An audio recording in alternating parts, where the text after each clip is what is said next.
as you know. Yeah. Pretty big. Somebody's posting your package. I'd hope it was big. Jesus Christ. Oh man. So what's up, everybody? Welcome to another episode of Breaking the Mold. Come to you live each and every single week here on the Realm of Collectors YouTube channel. I'm Harrican BX. Let's say what's up to the rest of the crew. First up, the mythic Mueller himself, the analyzer, Brian Brink. How are you? That's right, the mythic Mueller. Mule. No, here's a word of advice: never be the last one at a con. Exactly. Don't be caught there without an IKEA bag to fucking haul everybody's shit out to your car. Shout out to Walgreens. Dude, my car's red. I felt like it was Santa's sleigh at the end of that weekend, man. That's all these toys that weren't mine. It was funny. Hey, Jose, real quick, I caught you on 30 Minutes with Deluxe today, and it's pronounced ukulele. Just want to let you know that. Yeah, see? Oh.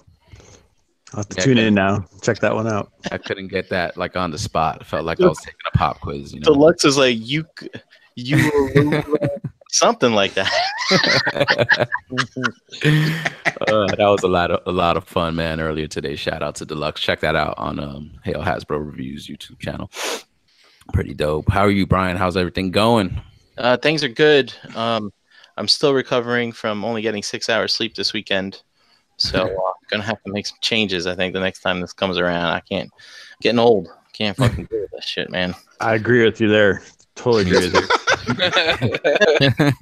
And that's just a regular Tuesday for me.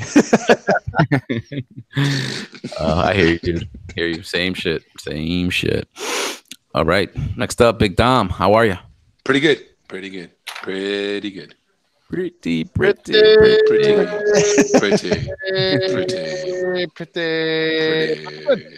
But are you really? No, I feel like shit, dude. I'm horrible. You know, Dave pissed me off today. You know. It's always Dave, right? Always. Yeah. He took my robe. See? That's my robe that he has on. Dude, is he really wearing a robe? Yeah, he's wearing a fucking grandpa robe. Dude, tie that thing closed. We don't want to see that. Dude. Hey, listen. It's a family program. Listen, cut your shit, guys. Not feeling well. It's a little cold. We'll turn on the heat. I gotta save the money for the toys. Turn all the lights off. Robin Doodle said, "No heat tonight, baby." Dude, Dave tells his family spring's right around the corner. Don't worry about it. How are we gonna boil the water? Dude, it's like, look, go downstairs, sit in your car, turn on the heated seat for 5 minutes, and then come back in. Rub a couple sticks together. Oh man. So Doing all right? Yeah, doing good. Did. Weekend was fun. I'm sure we'll talk about it. All right, cool. Next up, Energon Addict. What's going on, Pop? What's up? What's good, everybody? Happy Tuesday. Not feeling so well, but I made it. I'm here. I'm here to hang out, talk toys. We appreciate it. Fuck you, Dom. Okay, I'm here. We appreciate that. I hope you feel better very, very soon. Thank you. All right, G Money, what's going on? Money. Hello. No, it's nice. It's good. Everything is great. How many Anakins do you have in the back pocket? How many Anakins? Yeah, baby Anakins. Yeah. Oh, God. Red-eyed Anakin. Jesus Christ. He doesn't even remember what he did. I heard that story last night. You gave Dust another Anakin. I was asking you how many Anakins do you have? Oh, that was pretty good. So it that took me a was minute good, dude. That was good. It was spontaneous. He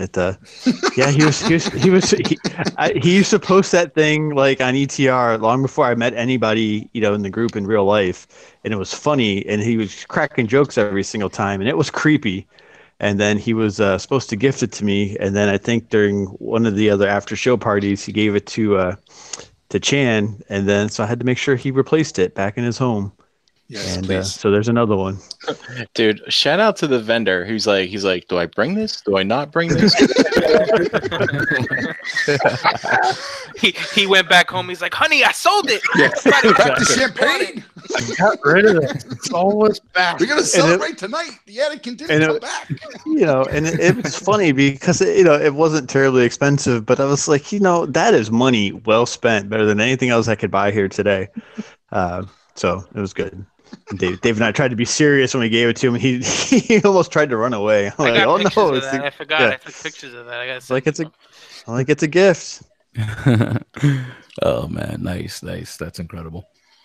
All right, JD, what's going on, man? What's up? My beautiful meat bags. How are you? Pretty good. Yep, we're here. Yep. Feeling good. How are you recovering from the weekend? Fucking hoodlum.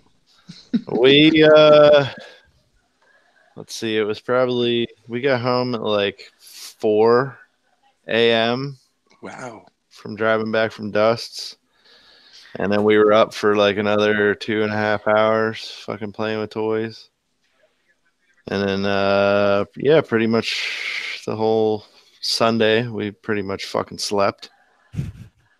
And then yesterday was kind of lazy. We went out for a little bit, hit up GameStop and Hobby Lobby and shit, and then came home and was lazy again. Nice. Yeah, and then I had to go back to work today. So, yeah, sure that was good. Yeah, it was all right. It was okay. Did you guys have the shitty weather over there today too? Anywhere around? It's just been cold here. Rain, yeah. Rain in the morning, yeah. Fucking raining again. It rained Sunday and yesterday. It took me 2 hours to get into work. Hate that crappy weather. Mm-hmm. Yeah, I'm good. I'm still trying to, like Brian, still trying to recover from the weekend. I had a day off today. Like, I just still feel like it's weird, don't recover like we did like back in our 20s and stuff. Before it used to be no thing, with the lack of sleep, and now it's like suck it up. Need some time. Yeah. It's an Dom. So, I'll be the first one to hit the sack. Yeah, exactly. So first and foremost, man, we had a death in the celebrity world. Stan Lee yesterday passed away. News came out. That was pretty much all over the feeds and stuff. We don't have to dwell on it too long, but does anybody have anything to say? Any kind of like Stan Lee thoughts, memories, or anything like that? I spoke about it a little bit with Deluxe earlier. We did it 30 minutes, and it's just he was a co-creator of many characters, many characters that, that I like love to this day, as far as that medium is concerned, Spider-Man and the Incredible Hulk, being a couple. So just, thankful for his contributions. He lived a full life, I almost don't want to mourn the guy. He was 95 years old, his life should just be celebrated. And so all I really have to say, man, it's sad, but thankful for what he was, for his part, for what he gave to the world, Yep. Yeah. Who's next? Go ahead. Oh, I was just going to say, I kind of touched on it yesterday. I didn't really pay attention to him being behind the scenes for all that stuff. And as a kid, I only read Transformers comics anyway. That and Secret Wars, believe it or not. But I scrolled through the articulated comic book art group yesterday, and just seeing everybody's tribute kind of choked me up to see and listening, of course, to you guys talk about it, like how much he actually meant to everything. I mean, obviously, I'm not naive knowing that what his impact was, but it's just kind of moving to see how moving it is for all my friends and things like that. Oh. Yeah, I think it's same thing. I mean, it's kind of, even when you expect it and that something's going to happen, it's still a sad event, but it's really cool to see how common interests can bond so many different people and so many, different backgrounds. And I don't know, it kind of just makes you think about bigger picture stuff in life sometimes too. Mm-hmm. Yep. Yeah, I had a privilege of shaking his hand and meeting him at New York Comic Con before New York Comic Con blew up, and like back in the day when it was like, easy to get in. You can actually buy a ticket the day of. But it's, he's been, he's been the mastermind behind everything, regarding Marvel. So great guy, everything that we do now is because pretty much all the nostalgia and in regards to superheroes and Marvel is because of him. So it's like, we wouldn't be doing this if it wasn't for him. So he definitely impacted, that one person impacted a lot of lives. So much appreciated. JD, it sucks. It sucks. I mean, there's not much to say. You guys pretty much touched on it all. I'll be upset that there's no, there won't be any more cameos. Those were great. Yep. Tony Stank. Yeah. Mallrats was always a good. I love that role. He played. Of course, he played himself. Mm-hmm. Yeah, that was great. Mallrats. Yeah, that was good. Yeah, Dave, anything? Yeah, sure. I mean, you guys all touched on most of it. I'm just glad that he was able to make those appearances. At 95, he still had a sharp mind. He wasn't lost. I mean, I might have said it on an earlier hangout, but he lost his wife not too long ago, and usually that's the case, especially people that are that deep and that together that long. I said he's gonna go, and I think I said it out loud a few times, and it was sure enough. He went. It doesn't seem like he was suffering too much. I know he was battling illness, they said, or something, but at least he went out. He still looked good, and he was still doing his thing in the movie. In the movies, going out. He was always out. He was always seen. Yeah, he was still making his public appearances. Right. Almost to the very end there. Like at 95, I'm lucky if I'm doing that at 55. You know what I'm saying? Like.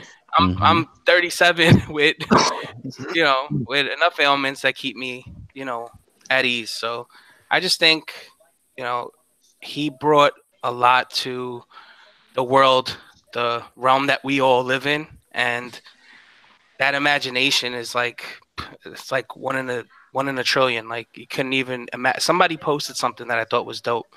It was like a cartoon image of like God saying something, or like whoever, you want to call it Jesus, God, whatever, letting him in, saying, this guy created his own universe. Of course, you're welcome to mine. Like, you know what I mean? Like some shit like that. Like it was just sick, like to think of that, but it's true. Think of all the things he thought about and how it branched off. And like a lot of what we talk about and what we do today is because of him. So, rest in peace. Yeah. Thanks, brother. That was good. Nice way to cap it, man. Rest in peace, Stan Lee. So don't know if there's going to be like anybody that's going to have like an impact, probably like that, like on that comic medium, like he did, and we'll see. But yeah. So all right, ToyCon this past weekend, we all were in attendance. We all got to hang out, see each other. I was selling at the show this weekend, so I wasn't able to hang out as much as I would have liked with you guys. Dave, Gary, like you guys especially. Everybody that went to the lunch. I usually at that B-Dubs lunch. So first time I missed out. But how was the weekend for you guys? I know Brian spoke a little bit about it last night. I want to hear how the experience was for the rest of you guys, since I didn't get to spend much time with you. So whoever wants to start first. Cool. I'll go first. I always say that show is nostalgic for me because it's, that was the event where I met everybody for the first time last summer. Not this. Oh, that's right. Summer of 17. So it always will stand the walk out. To B-Dubs. yeah, that's true. That's when we walk. Is that that's the incident that Dust refers to? Walking? Yeah. Yep. Yeah. It was the first time we walked. Gary was there. But no, look, it's a fun show. I enjoy the show itself, and I kind of made a personal commitment this time to make sure I really paid attention and looked and searched, and I used JD as motivation and Brian. They're usually really good at those events of finding stuff that's like easily glossed over if you're not paying attention. And so I was looking forward to that. Obviously, it's a great place to hang out because it is a little bit more low key. So I think you can focus on the people. And of course, the four horsemen are there. So I knew there'd be a couple things for sure I could pick up and walk away with that I actually wanted. So I had a really good time. It was a lot of fun, actually. A lot of fun. Yeah, I know. I think all you guys picked up stuff from that table. I definitely want to hear all about that too. We'll get to that like in a bit. Like JD, you came with Chan. There was a bunch of other people that came through from the realm. So shout out to there's Jason, a lot. Bethany. There's a lot. Russ and Anna driving up from the south. Chris was there. Jason. Dust, Remy was there. Remy. Yeah, just who else? Just a bunch of people, just always coming through, showing love. I saw Afate on Sunday. He came through with his family. That was nice to meet them. Just such a good time, especially like when we got back to Dust, like later on that evening. I know some of you guys had to head back to the city and to your homes and stuff like that. So it would have been awesome if you guys were there. How was the the mythic line? I know it was kind of crazy and stuff. Was that pretty much the main appeal besides the hanging out with everybody else was getting to see what the four horsemen had there? Was that kind of like the main appeal for you guys? Absolutely. Yes. Fake money pit. I heard Brian say something like members of the realm basically walked away with like over like 100 pieces like from the funny thing is that like who walked that? Oh, for the whole all of us. All of us. Yeah. The funny thing is like when I got there early, helped out.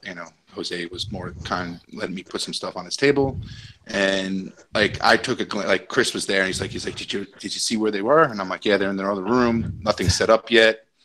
And all of a sudden, like I walked over every like 10, 15 minutes, and finally they started setting and putting out all the figures. And I remember like at least 3 or 4 dealers came up already asking if they could buy something, and they were like, no, not until 9 o'clock, not until 9 o'clock. So okay, they were legit. And all of a sudden, I think me and Chris walked over there right about like 8:50, and we were kind of nobody was there. No one was there. No line was already formed because obviously everybody was still outside.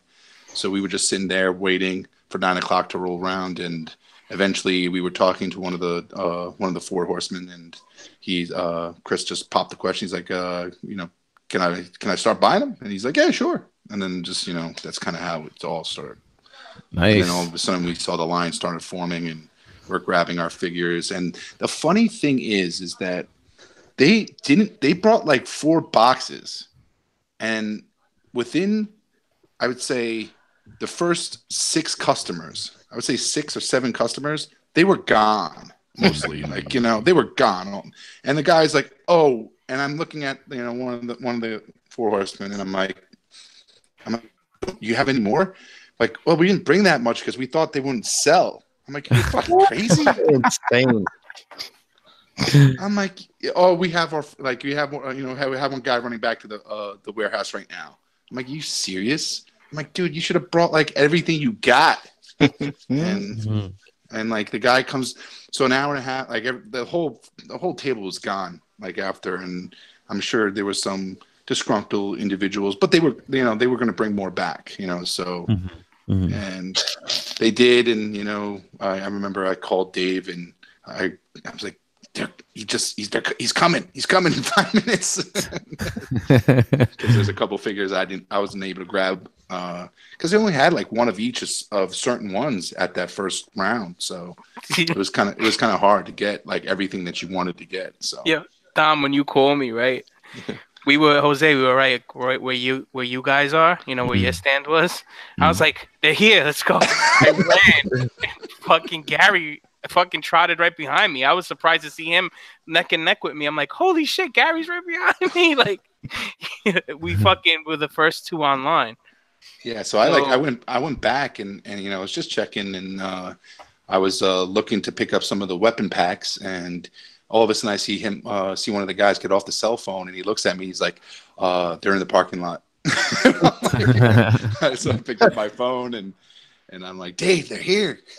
So get your ass over here. So it was funny because the second time, this is the second time, because I didn't get in the first line. You guys bought them all, but like I'm trying to talk to you guys, and there's like two guys in between me and you in line. So I'm there talking, and then there's this little guy, and he's just being really quiet, and then finally you guys start moving along, and the line starts moving a little bit, and I was like, dude, no, I'm not cutting from you. He's like, yeah, I didn't want to start a fight or nothing. And it's like pain and stuff.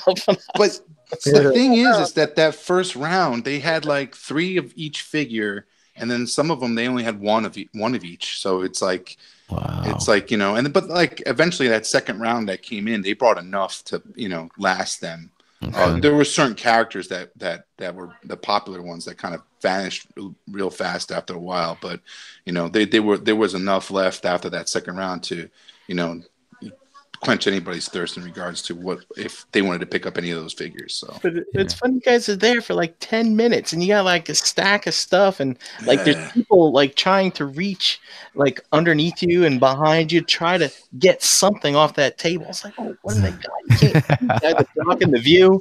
Trying to see. And it was funny too because there was like at one point at that second round they were just literally pulling the figures out of the boxes and just putting it on the table, and certain people were on that line, like there was probably like 6 who would be visible to the table, and everyone was like, when the next Skull King came out, it's like, oh, can you grab me that one?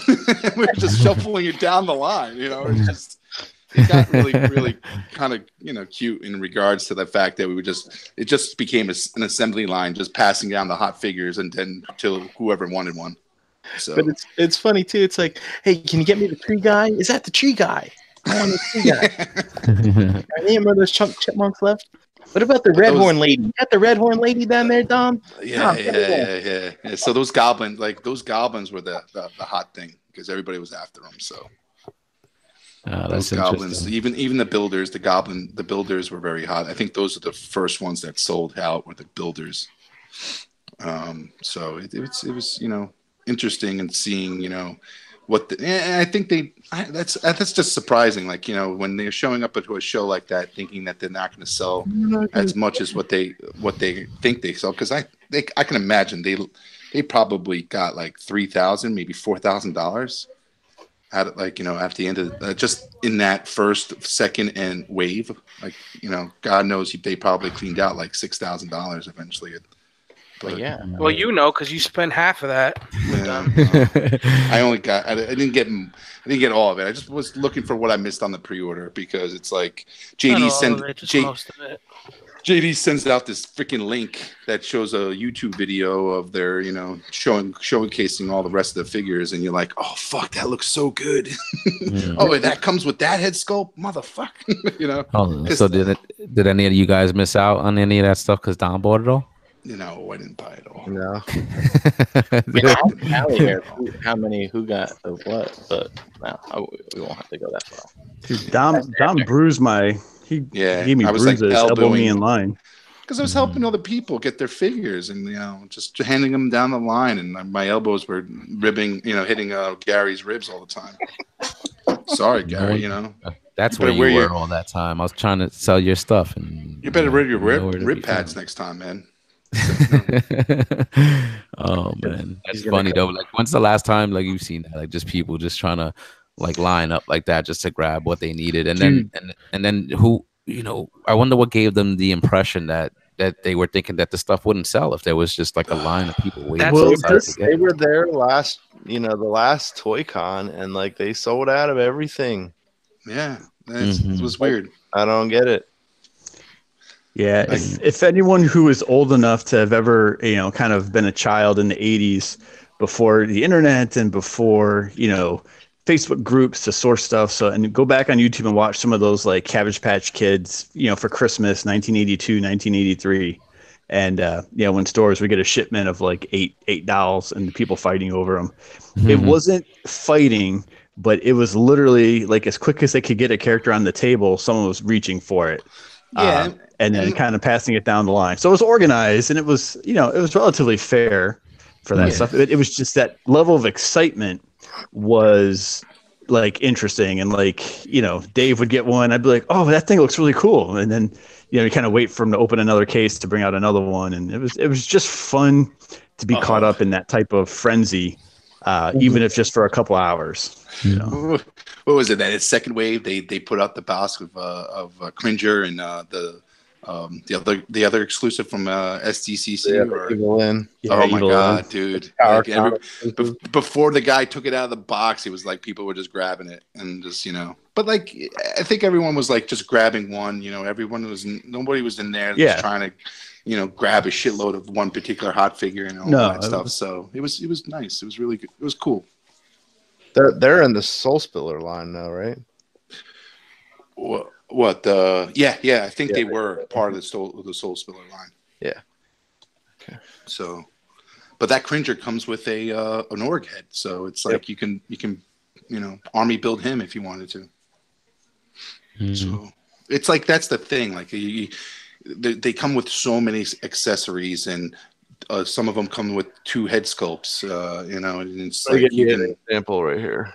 Yeah, you can really customize them to the point where one figure that you bought, you can literally buy another one and make it look totally different. These are the same characters. Yeah.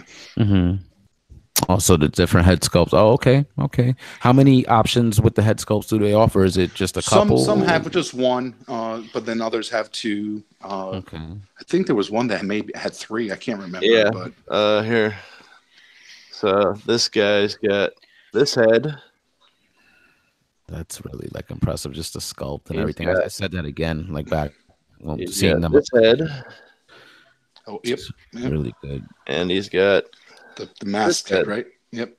So this one has green ears, which is pretty cool. Like, you know, it's like, so it's like you can buy one figure and buy him like maybe once or twice or even 3 times, and to have you know, completely change his look by the head sculpts and even the armor that they come with and stuff like that. So.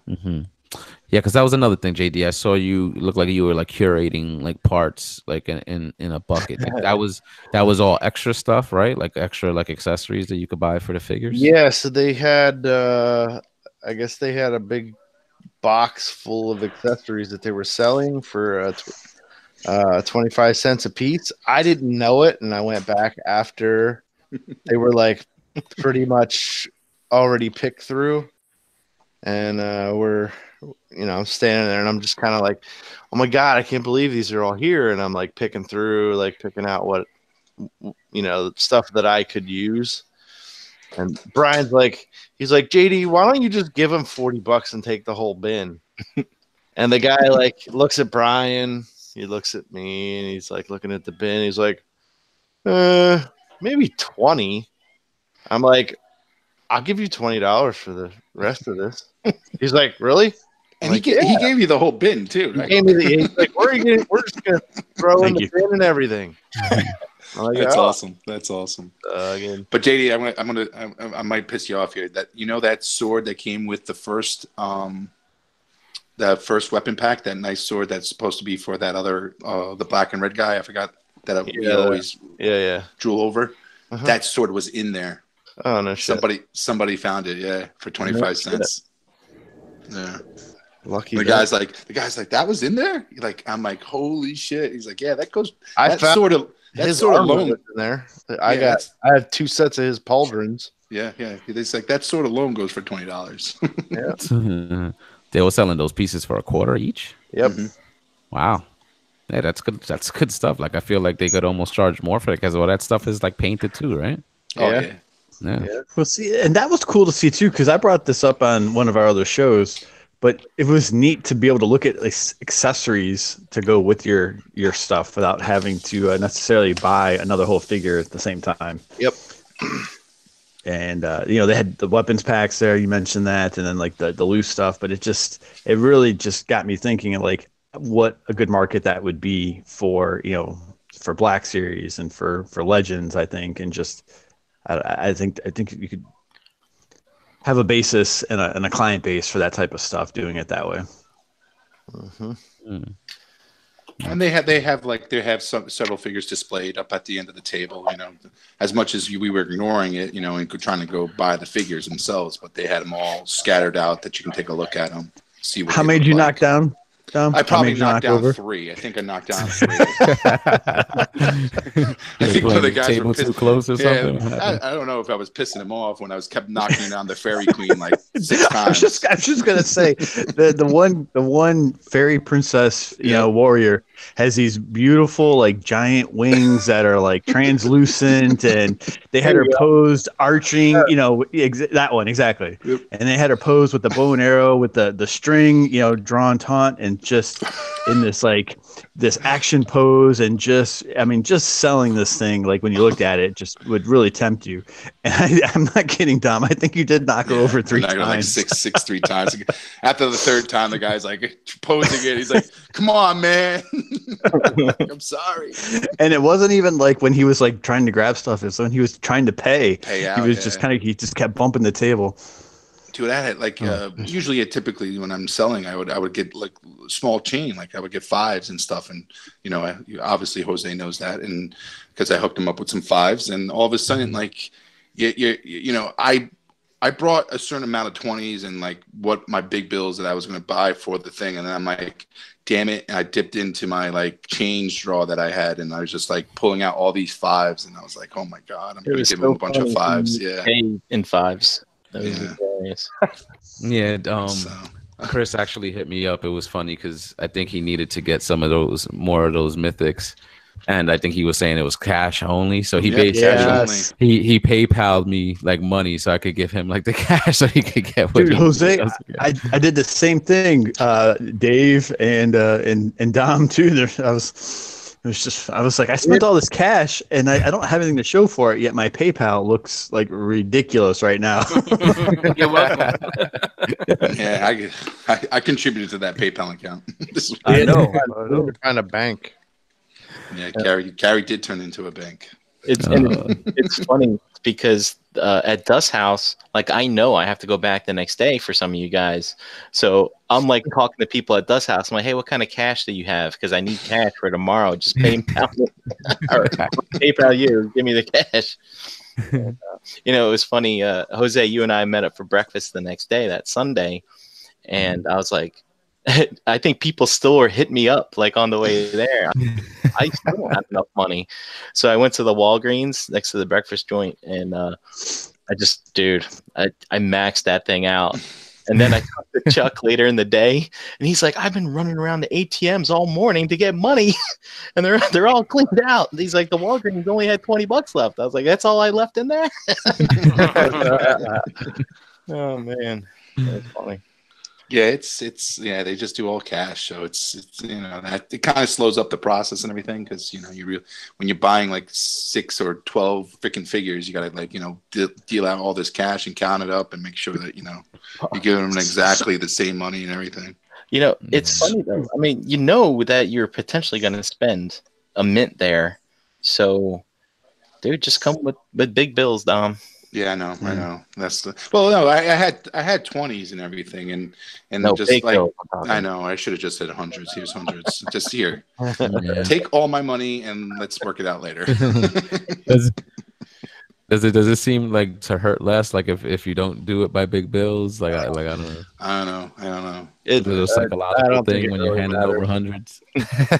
So here's my question though. So let's take the Mythic Legion stuff specifically out of it. But like a question for the group: when was the last time you guys have been in a brick and mortar type, you know, purchase environment that wasn't just online, where you felt like that much excitement to like literally grab that much product?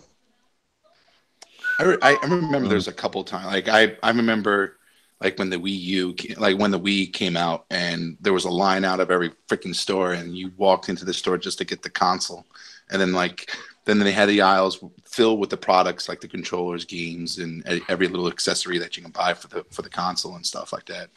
That I can remember, where like there was hundreds of people just, you know, online, and then just, you know, who they would basically give, you know, 50 of them the freaking ticket. You walk into the store, and then, you got 50 people just scramming for product that they can buy for the console and the games and stuff like that. So that's the last time I can remember that I actually stayed in line to buy a Wii U and bring it home for my nieces and stuff like that. So Yeah, I can't remember. I'm sure the last time for me was like for like an old Gears of War game back in like the Xbox 360 days. You know what I'm saying? But as far as like toys, you know, can't really think of the last time except for this past weekend. Like you guys were all in on the Mythic Legions. There was a stand that had this new Transformers Siege line, which hasn't hit here on the East Coast, at least not in our area and stuff like that. He was only asking a couple of bucks above retail, so you know, I stepped away from my table real quick just to snatch up that whole first wave, and I felt excited for that. Dude, that had to have been exciting, Jose. Yeah, it was. You're It like, was. I'll grab this and this. Exactly. Like when you see them, like Gary, like you said, because when I mean, for at least for me, it sucks because I never usually get lucky at retail. Like Toys R Us is gone now. I don't have many places really to look around my area.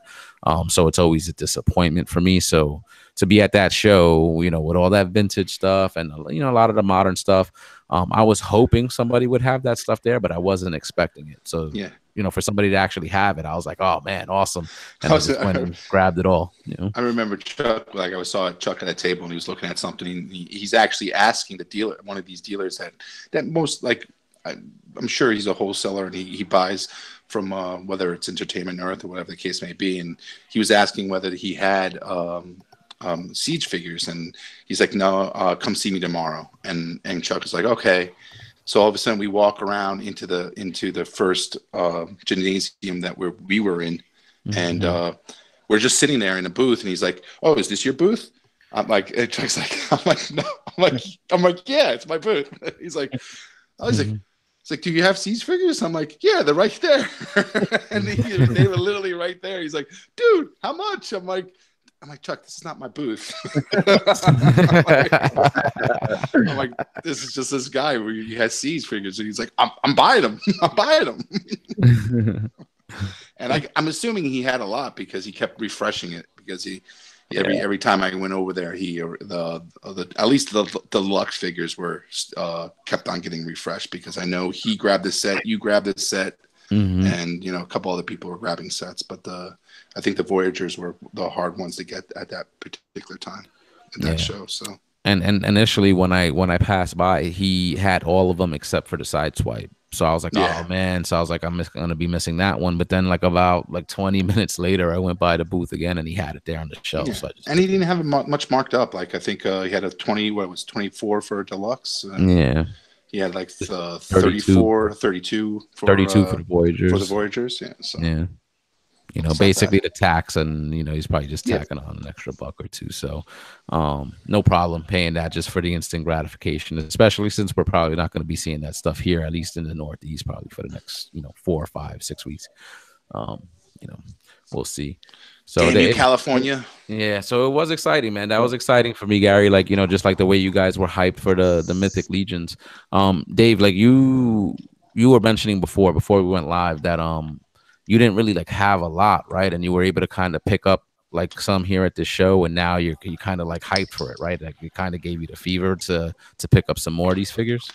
Yeah, man. I'm just Energon Addict is a fine and dandy name, right? But I'm just addicted to fucking toys. Like this shit. Last week I was on a fucking Transformer high. I got that Tarn, that fucking Flame Toys Tarn. I loved it. Fell in love with it. I couldn't put it down for 2 days. But then what happens? Toy-Con's coming, right? He goes back in his corner. Pookie. Toy-Con comes. This fucking Mythic Legion shit. We get online, and like we all talked about it before. It was just like, if you wanted it, it was there for you, basically. I mean, not every figure, but at least a variety, at least 20, I want to say. Yeah, exactly. Definitely enough. I picked up about 6 or 7 of them. I think 7 with the one that Brian still has for me. I still have to pay him for it, by the way.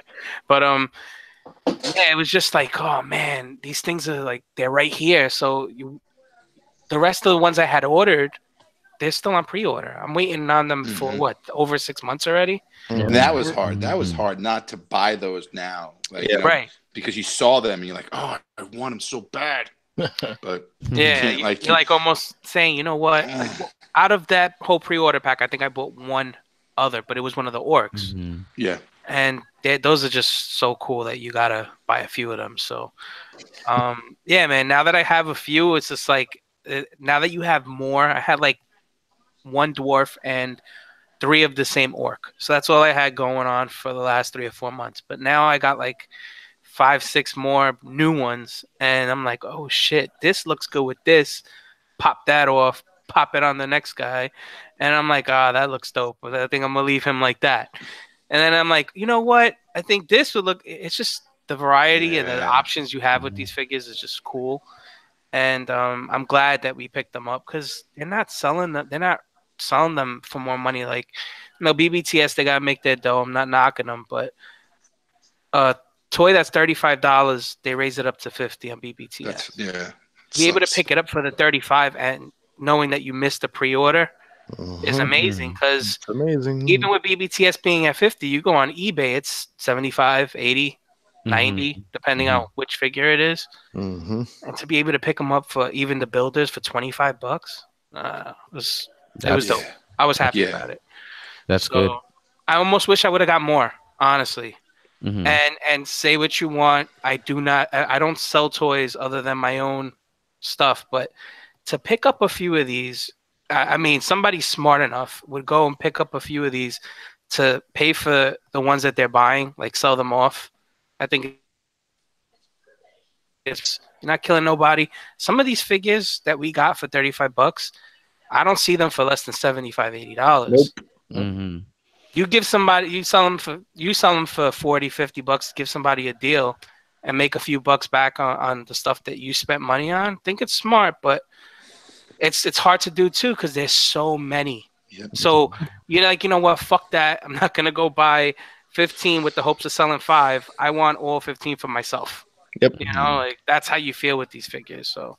And like that set that exclusive set that they were selling there at the show just for ToyCon was like $80. That set alone is selling for $150 on eBay, easy, right now. So it's like you could definitely make some good money, but like the thing is that when there's so much of it, like there's so many characters and that thought just not coming in your head because you just want to pick up picking everyone that you want, and then all of a sudden you see your total and you're up to $400, $500 and you're like, oh shit, I gotta stop. Gotta rein it in.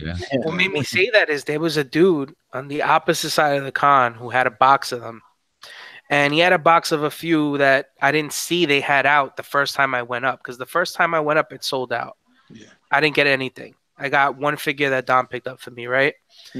And then I went to the other side of the room. I think it was me and Gary. We saw this guy had a bunch of them, and he was only selling them for $5 more. But by the end of the con, or like towards the afternoon, I would say after lunch, you go back over there, he had them for $50 a pop. Oh, wow. He upped it.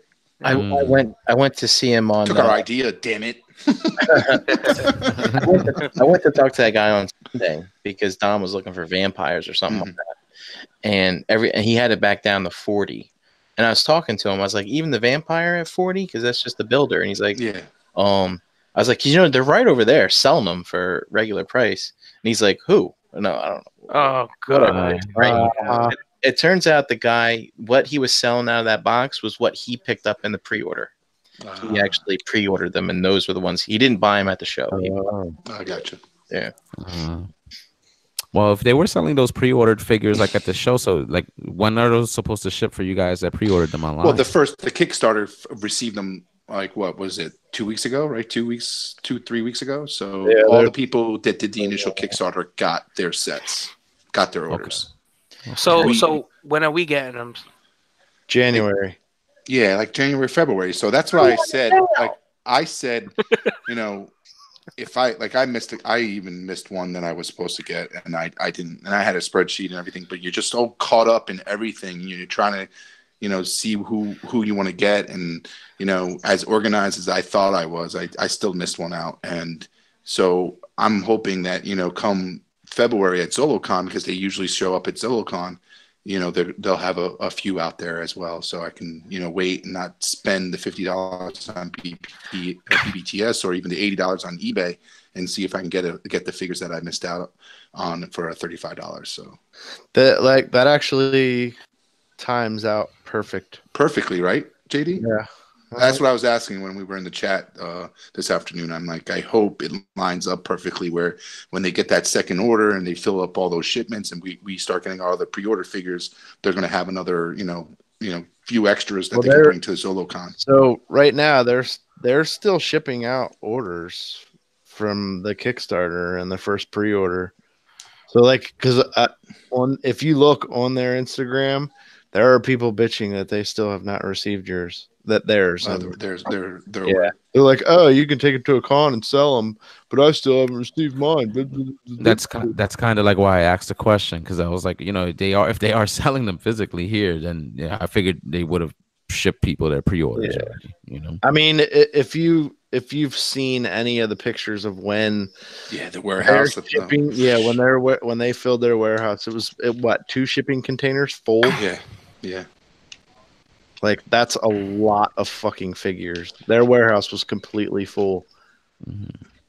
And, yeah. You know, it's crazy when you look at those dudes, right? You don't think, like, they're making dough like that, but just that weekend alone, they made a lot of money. Yeah, it was really cool to get to talk to them. I wish I don't know his name, but the fourth guy, he wasn't there. So it was just Jim, Eric, and what's the short dude's name with the beard? Is it the corn guy? No, that's Eric. That's the tall dude. Yeah, I know Eric. That's all I know. I don't know. Anyway, it was cool to kind of, because we went back later that day and I bought more. That's when I got that bin full of parts. But it was slow enough where we actually got to like talk with them and kind of just shoot the shit, you know, for a little bit. And we ended up showing them pictures of they had never seen the pictures of the Dia that we're building. Nice. So did they like it, JD? Oh, dude, just the reaction of their face, because they just passed around the phone between, you know, the 4 guys were there at the table, and they're just passing it around, and just like to see the looks on their face as they're swiping, you know, from picture to picture is like. You get like little smiles here and there, like, wow, okay, all right, and then you get like a woo. It was fucking awesome. It was awesome. You need to try to network and get them on the podcast one day. Should. They were even showcasing their next wave, like the super, you know, the larger orgs and class. The larger order class, and like I was like, I'm not gonna get into that, and then all of a sudden when you see it, you're like. Fuck yeah, I'm in. That was just a prototype too. That's gonna be they want to sell it as a pack, so that way they could get like I think 3 for like $200. I want to say. Yeah, they're trying to keep it under $200 for that wave. Okay. Which is nice. Well, everybody that's listening, can you tell we're hooked? That's it. We're just changing the name of BTM to fucking Mythic Legion. How can you assholes or whatever? All right, that's the name of the show. It's fucking amazing. Oh man, no, but it's like Gary said. It's very nice to kind of. It's almost infectious in a way to see how happy and excited you guys are about like a line, because I feel like I don't know, you know, with Transformers or with anything else like that, maybe that excitement hasn't been there like that. At least not with that same kind of enthusiasm that you guys are showing for this line. It's been a while. Yeah, it's been a while because you don't go to a place and have that such a large selection. Exactly. Yeah, that was my point. Yeah. So, and Gary, when you asked that, I mean, I was going to go all the way back to high school. The last time I had that kind of feeling was when I woke up one weekend, and you know what? No, I'm going to sneak off to Toys R Us and buy me some Power of the Force stuff. And I bought like 12 figures that morning. It's like funny, because I was thinking the same thing. Like I remember being, you know, going to the mall and KB Toys opening up early for the Attack of the Clones merchandise. So it was after, you know, the 99 Phantom Menace stuff like kind of hit, and like no one was there. Like I was like the only one there, and I just remember being able to look through like all this new merchandise and just kind of pick through it and just kind of take it in for like an hour, you know, and just kind of look at stuff. And And it's been so long. That was kind of cool there. I Although, get that, Gary. I get that high because I used to work at FAO Schwartz. So when that whole line you're talking about, I was working there during that period, and I was able to like look at everything. Like I wouldn't open it, obviously, but just to see it all packaged like that was just great. I could see Dave run dancing in the aisles. It's the most wonderful time of the year. He's like, oh, toys. Well, the thing, I worked in receiving, so I was the one stocking the store. Oh, the that's store with great. toys. So I would open the box of every wave that was out and stock. But you're talking what 2000 was it? 2001 maybe, something like that. So Power of the Force stuff. I don't. It was either that or it was the clone, the Phantom Menace stuff. Phantom Menace stuff probably. They had just came out with the VHS remastered set too during that time too, with the extra scenes. Yeah, This is a good time. I remember when that Power to Force stuff was hot. Like I was still working in the store, and just 95. Yeah, certain of those pieces, my boss would pull out because I guess it'd be one a case, or the popular figure, so that you charge more for that one. We had so many of those things. Like, I mean, for the time, nice. I saw the allure, like, because knowing how the original Star Wars figures looked, and then just having that same scale, but just updated sculpts and everything. It was cool for its time. I guess the stuff didn't like last for like in the long run, because I know Dust was getting rid of those things for like $1 a piece a few NJCCs ago. I think he eventually got rid of them all. So, oh yeah, they're not worth anything, but they're still nice. I think. Yep. Dude, if you want to collect a bunch of Star Wars figures, just do it, man. Boom. I have a bin full of 3 3/4 inch stuff. They displayed well still, like on a shelf, because while they weren't always the most articulated and some of the features were exaggerated and the physiques weren't realistic, they you could stand them up. That's what you liked about them, Gary. Just tell the truth. They went to the gym. Right? Yeah, Luke and Han and Vader were all gigantic. Right? More buff than they. Where's my protein drink? Those figures definitely did tricep pictures in the gym. Definitely. But the beauty of it was that you could get a representation of every character. Correct. Exactly right. And I think that's why like this line is kind of appealing, because I feel like what happens is, you find something, you burn through it so quickly, and then there's such a long delay before a new product. And, we do that, in the third party game. We're always waiting, reveals, waiting. Something great comes out. Everyone's excited, right? Like Cyclonus, everyone seemed to be excited about it. Then Skids came out and everyone kind of was like, yeah, it is what it is, and still kind of disappointing. And could have been really awesome with a little bit of tweaks, but we're always like waiting for that next thing, where I just feel like with this, there's enough creativity where you can, and JD, you're really good at that. You can find stuff to accessorize it. You can find stuff to affect your displays. You can figure out what your display looks like. I don't know. It's a pretty versatile line, I think. So I think that's what's appealing to me. It is really versatile. So I told the story yesterday. I met this guy that I knew in high school, and he joined the realm, posted pictures of his Mythic Legions collection, and he took a bunch of the builders for the oh good god, the who are the knights that defended the Grail? What were they called?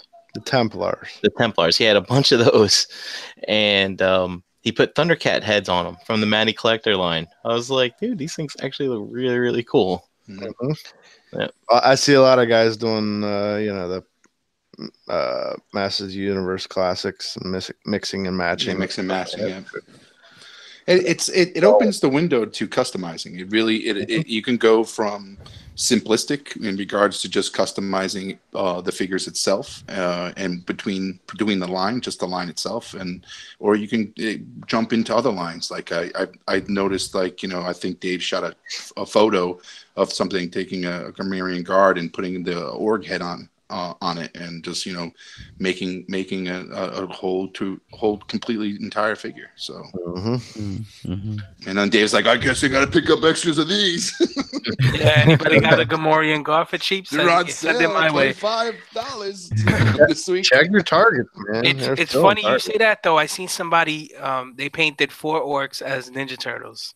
Oh, for You real? seen that? They painted Yeah. their fucking helmets and all their armor, each color of the Ninja Turtle, the inside chest piece, and Mythic comes out with these. It looks like shields that look like turtle shells. Some shit. Mhm. So they're So gonna they put eventually them on the back. Yeah, they can put them right Exactly. on the Yep. Yeah. Nice. The options are endless. You can make an Optimus Prime fucking orc if you want. Or something. You can paint up a fucking knight knight like Optimus and a fucking one of those evil fucking dudes as Megatron. You're done. Oh, that's cool. JD, That's cool. get on that, bro. Fair enough. Great for the customizers. So Mervin in the chat said he would love a Mythic Legion Skeletor. Well, good news. There's one right there. That's what I'm saying. That's like the ones that would appeal to me. Is just like the ones that did look like those He-Man characters. So Yep. And they've their exclusives kind of run that line. Like they did their own take on certain characters from the He-Man line, and every exclusives that they've been doing is that another new character that they're trying to put out in He-Man style. So is there any hint that they might do that for any other lines as well, or just like for He-Man? Maybe like a Dungeons and Dragons, or something else that could fit that motif. They already kind of did. The Rhaegar figure that they made, he is an homage to the Dungeons and Dragons. Yep. War Duke. Yeah. And the Juno, supposedly, I think Mervin mentioned this earlier today, is an homage to Red Sonja. Mm-hmm. So that's interesting. So it's not just He-Man that they're homaging. So that's interesting because that opens it up for them. You got characters like this. It's like straight out of Gladiator. Yeah, it's like Gladiator. So they got like a Gladiator take on figures. They have the barbarians, they have the vampires, they have the elves, they have the orcs, they have the goblins. So it's like any mythical, like magical, kind of creatures that they pick on. They kind of have it. They have it all, in line. So you can, like right now, it's like I'm trying to control myself and say I'm not going to do the vampires, but I fucking love those vampires when you see them. Like they look really good. You got your Lord of the Rings. Yeah, Lord of the Ring elves and Mervin, here's that Skeletor. There's the Skeletor. Yeah. Nice. And he's going for a pretty penny, that Skeletor. So it's hard to get. And then once these, like, I think JD, like they did mention in one of their newsletters that they will go back and probably reissue some of the more popular figures. Yeah. They're not going to reissue every one of them, but they're definitely going to reissue some of the popular figures. So like, from the first Kickstarter and stuff like that. Like in the chat, you guys are looking for the Bog Goblin or whatever. He's from the first line. He has been reissued. It's called the All Stars line, so that the fans vote on the characters they want remade, and that's what I mean. There's 12 figures that are coming out. You got skeletons, and there's another gladiator looking dude, and the Bog Goblin, and and there is a guy. Sportivus mentioned.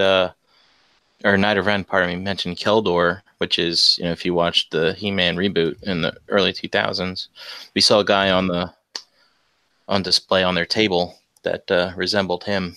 Mm-hmm. Well, he looked like a few characters. You guys said I thought it was like Lotor from Voltron. Yeah, you go. Mm-hmm. Or Necron from Fire and Ice. Yeah.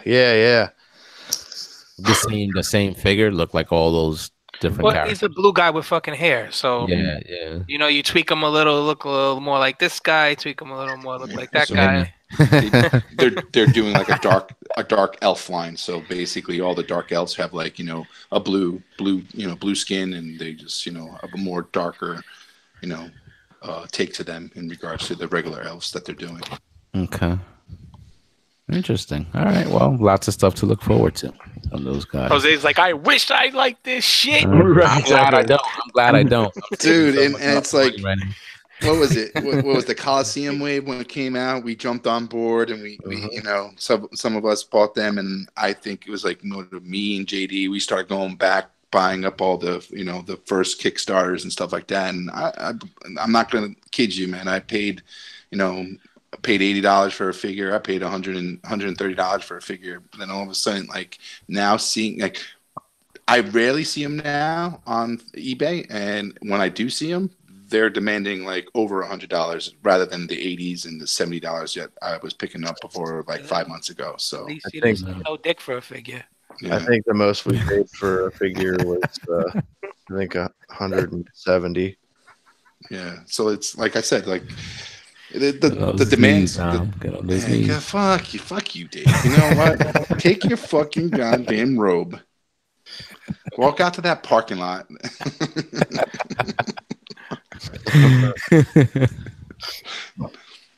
Jose, so I think Mark 44 Prime mentioned in the chat, you know, what if they went a little more out of the fantasy and went more into the sci-fi? Would that bring you in? I'm just going to say they hinted that they're looking to branch out with the idea of these figures, just in different realms. Okay. Yeah, if they do something like similar to, like, let's say like Kamen Rider, you know what I'm saying, like the way I collected the fig arts of that, because those are, you know, superheroes and all these kind of different kind of costumes. Like if anything like in that direction, I definitely would be tempted, and I probably would pick up a couple. It's just not like in that fantasy realm. You know, like that's an easy pass again, still for me. Earlier when I was talking to Deluxe, Sunday Heat was like, what if it was like Dungeons and Dragons? And I was like, yes, still similar, still in that similar vein. Yep. Like it's not something I want to go out and buy. The last thing that I heard was that they were looking to do like aliens and crazy sort of science fiction robots and shit. That sounds dope. Yeah, Aliens. They go in that direction, especially if they're able to keep it at that, you know, what was that price point you guys are picking it up at? $35? I'd definitely be interested. Yeah. That's a no-brainer. I mean, like they had the Power Lord license. The Outer Spacemen, right? That's what they were. Also, I thought they did Outer Spacemen. The hell else did they do? They had a bunch of different lines that they did on their own. Yeah. You know what? Actually, that would be kind of like an allure, picking up maybe even a couple of those pieces, because I do like have a lot of like my fig arts of like the Rangers and stuff like that, and they do fight monster type characters. So you know what I'm saying. So you know that scale, you know, would fit with the fig arts now, that I got. So. I wouldn't be me if I didn't point out this point of view.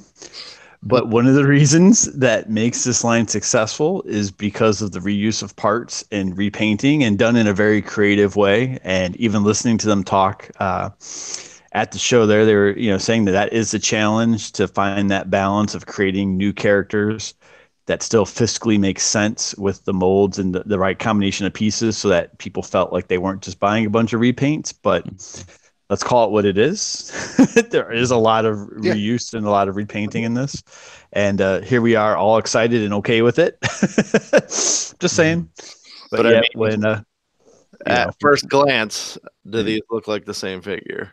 No, I do agree that there's a difference than just painting the jet, you know, blue, purple, and gray for the Seekers.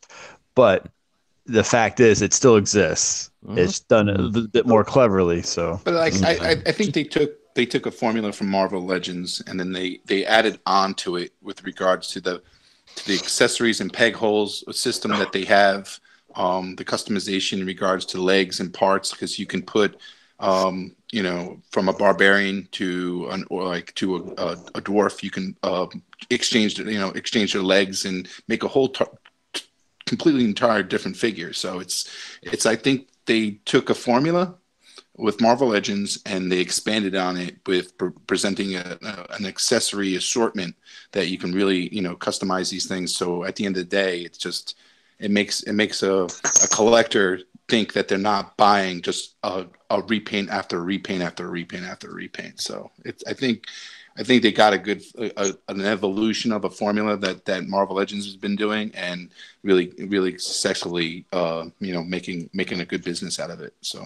Well, it's a formula that's been around for 30 years. I mean, it just comes and goes when people pick and choose, I think, where they get upset by it or where they are better okay with it. But you even said, Gary, like if Marvel Legends took their, started making weapon packs or accessory packs that kind of, lend towards the playability aspect of a figure. Absolutely. I think they might get more sales and people buying figures. Yeah. You wouldn't be as upset about it. I agree with you. Yeah, it's just some of the stuff, the reused parts that you see on the Legends is like it just almost seems pretty blatant, just as opposed to what JD just held up. Those two figures that did look like they were wearing, the same tunic or whatever, but it's completely different. I would say it's blatant. It's just the color and the head sculpt, the different head sculpt, and just the present. How they present it, it's really, really nice. Like, it just gives that illusion where, it's a little different, but it makes it all worth it. Well, they're also, we pointed out that you can see the sincerity and the passion behind the line. And when these artists did the, Masters of the Universe Classics for, however long they did it, right? What was that, like 6-7 years for that line? You would see, I remember I was in that line deep. And you would see their prototype of a character, and it would look phenomenal. And then by the time Mattel got done with it for production and watered it down for costs and limited the paint apps, it almost didn't look like the same figure many times. And it was outright disappointing when you would get that figure. And that was because it had to be cost effective and scales of economy and all and everything else that goes with it. And it makes sense. We're here. They're doing their own thing their way, and I think that's one of the things that does stand out is the paint apps are phenomenal. On top of a sculpt, right? I think in regards to economies of scale and what they did with the figure, they didn't cheap out on the paint apps. Exactly. Like, maybe saving money on reusing a chest mold or whatever the case is, but they made that chest mold so the sculpt of it is so detailed. And the way they paint it makes that enough change to use it for another character and make it totally different, And that paint job that they put on him, it's just amazing to the point where you can enjoy a same, chest mold or legs or arms and just say, it's a completely entire different figure because the paint is so good. I mean, a good example is like just. There is a crazy iridescent on this, and then the other example is the just the face paint. These are hand painted. Well, maybe not hand painted, but it's not fucking dot matrix, this and that like Hasbro and Marvel are using, and then the eyes have fucking gloss on them. They're just ridiculous. The lips have a gloss. That's what I love about the creatures, the animals, because the gloss on the eyes, just the realistic how they make it, the whiskers and everything like that are just amazing. What? Here's their He-Man homage. I could hear the moans in between you guys talking and like, oh my god, the glossy eyes. Oh my god, look how it's looking at me. When you got finished, I could move out the way. I think everybody knows how much we love him, right? Here's that. Here's the He-Man homage one. Yeah. So. And Dave fucking texted me today. He's like, "Oh, thank God you told me about this tiger one. That's awesome." That was on Sunday. Yeah. It was Sunday, yeah. It's like, it's like you wouldn't like once you're there and you're looking at them, they're just totally different than what you're seeing on screen. If you're like on a fucking pre-order page and you're just looking at them on a screen, because once you're there looking at them, the paint just takes you away. And then here's if you guys are fans of 300, dude, I love the Gladiator line that they have. Nice. Fucking nice, right? Yeah, nice. I mean, like to kind of elaborate more, you know what I mean? If the birds are the only things you've ever fucking seen or held or whatever, because I hear a lot of people say that it's like, the birds were kind of cool. No, fuck those birds. The birds suck compared to these things. Give them another shot, man. Hey, I have all the birds. I like birds. Cool. But even customizers are making those birds more attractive because they're mixing and matching them with the current line, right? Right, JD. So like, I remember I went back and I picked up a bird because some customizer customized it with Evil Lynn. Picked up a bird. Picked up the bird. Bird's the word, you know. How much was she? The base tag is the same. How far did the legs go back? Over its head. Spread eagle, so to speak. What's wrong with you? Shout out to Deluxe in the chat. Dami says he wants the picture on your wall, and Dave. Does he? To help It's my wedding picture. Boxes behind you. Yeah. Lex, I'll give you a copy, Lex. I'll give you a copy. It's beautiful. It's beautiful. Look at that church.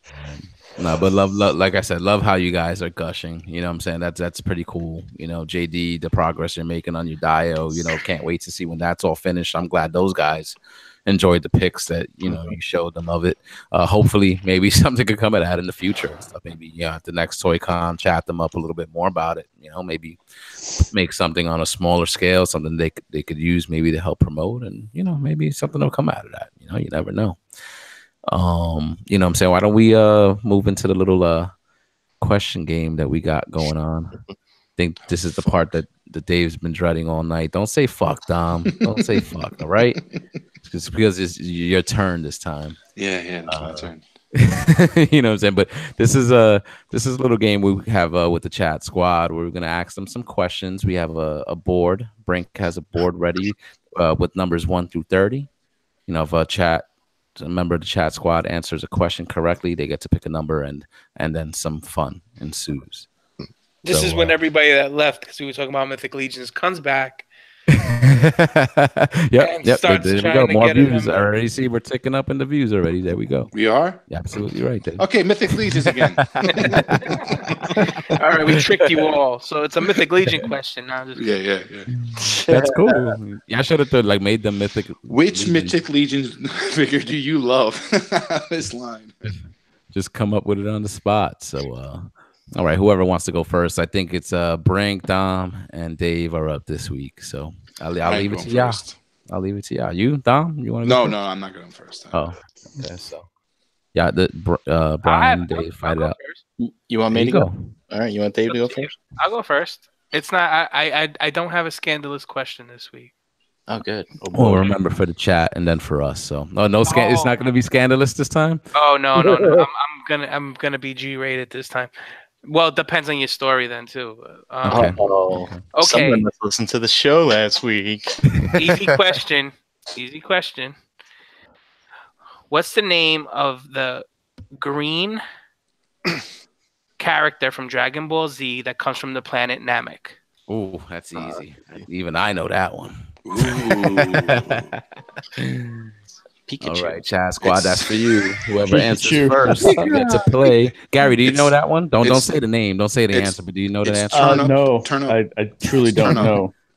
Gary's like, he's green. I want to know his name now. It's green pepper. Gort. I think Gort got it. Gort got it. Gort got it? Gort got it. Cool, Gort. Pick a number from 1 to 10. 1 to 30. 1 to 30. How about that? Listen to Brian. Don't listen to me. Dave likes to censor them. He likes to keep them limited to a certain window. Yeah. Because he knows no prizes on 1 to 10. No, that's not true. I don't even know when. I know we don't know. Gort, you're up, brother. So you get to pick a number. Oh, he picked 22. Oh. 22. Oh, ask a question. Yeah. Right. So I'll keep it going. I'll go first. Who's your daddy and what does he do? Oh, wait. That's right. Who's your dad? Nah. All right. What is the most embarrassing thing you have ever worn? Oh, that was gonna be my question. Oh, sorry. Now you need a new one. Was it first? Dave, I have to clarify. Is it embarrassing at the time? Or when you look back, you find you can either whatever comes to mind. How about that? Whatever makes for an interesting story. Okay. So I'll tell mine. So I think it was 6th grade. my dad, is a retired New York City cop at the time. He was, probably not making the greatest money. You're talking 1992, 93, some shit like 93. And my mom, she worked. They both work full-time jobs. So not to make the story sad, my mom used to let my dad take me clothes shopping for school, which was the worst mistake she could ever made. My dad always wanted to save a buck, right? So we had something in Queens called the Aqueduct Flea Market, right? So it was basically a flea market where people would sell anything from TVs to fucking clothing to food, you name it.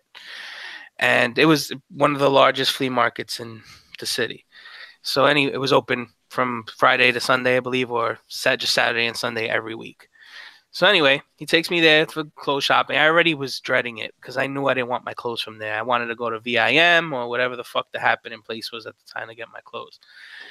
And lucky enough, I don't know if anybody remembers when the Looney Tunes with the crisscross jeans, yes, all that stuff was in style, and it didn't matter if you had a fucking fake one or not, right? So got a bunch of those T-shirts, a bunch of those, purple jeans, and all that.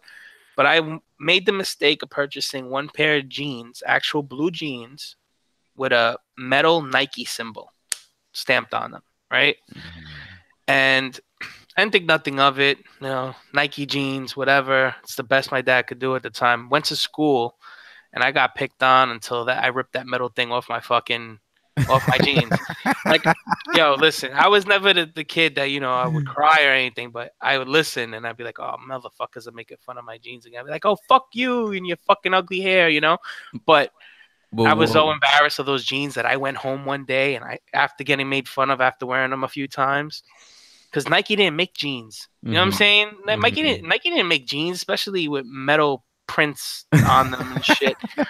So I tore the fucking metal print off those fucking jeans, and I fucking remember fucking smashing that thing into pieces, but it was very embarrassing. I was gonna say that's weird, because Nike's like a name brand, so you figured like, okay, Nike, like, you know what I'm saying? It's not like you were wearing like a bootleg brand where they would really just like tear into you, like were you wearing, I don't even know what to say, like a mountain gear or something, instead of some Timberlands or some shit like that, so that's weird, but that's probably was it. So I guess more just the style of them. Is that what? No, they were fine jeans. It's just that Nike didn't make jeans, bro. Like it wasn't like I was wearing Tommy Hilfiger and Tommy Hilfiger made jeans. And they're like, oh, you wearing fake Tommy Hilfiger? No, I was wearing Nike jeans, and Nike jeans were not in existence. Nike jeans. That's true. That's true.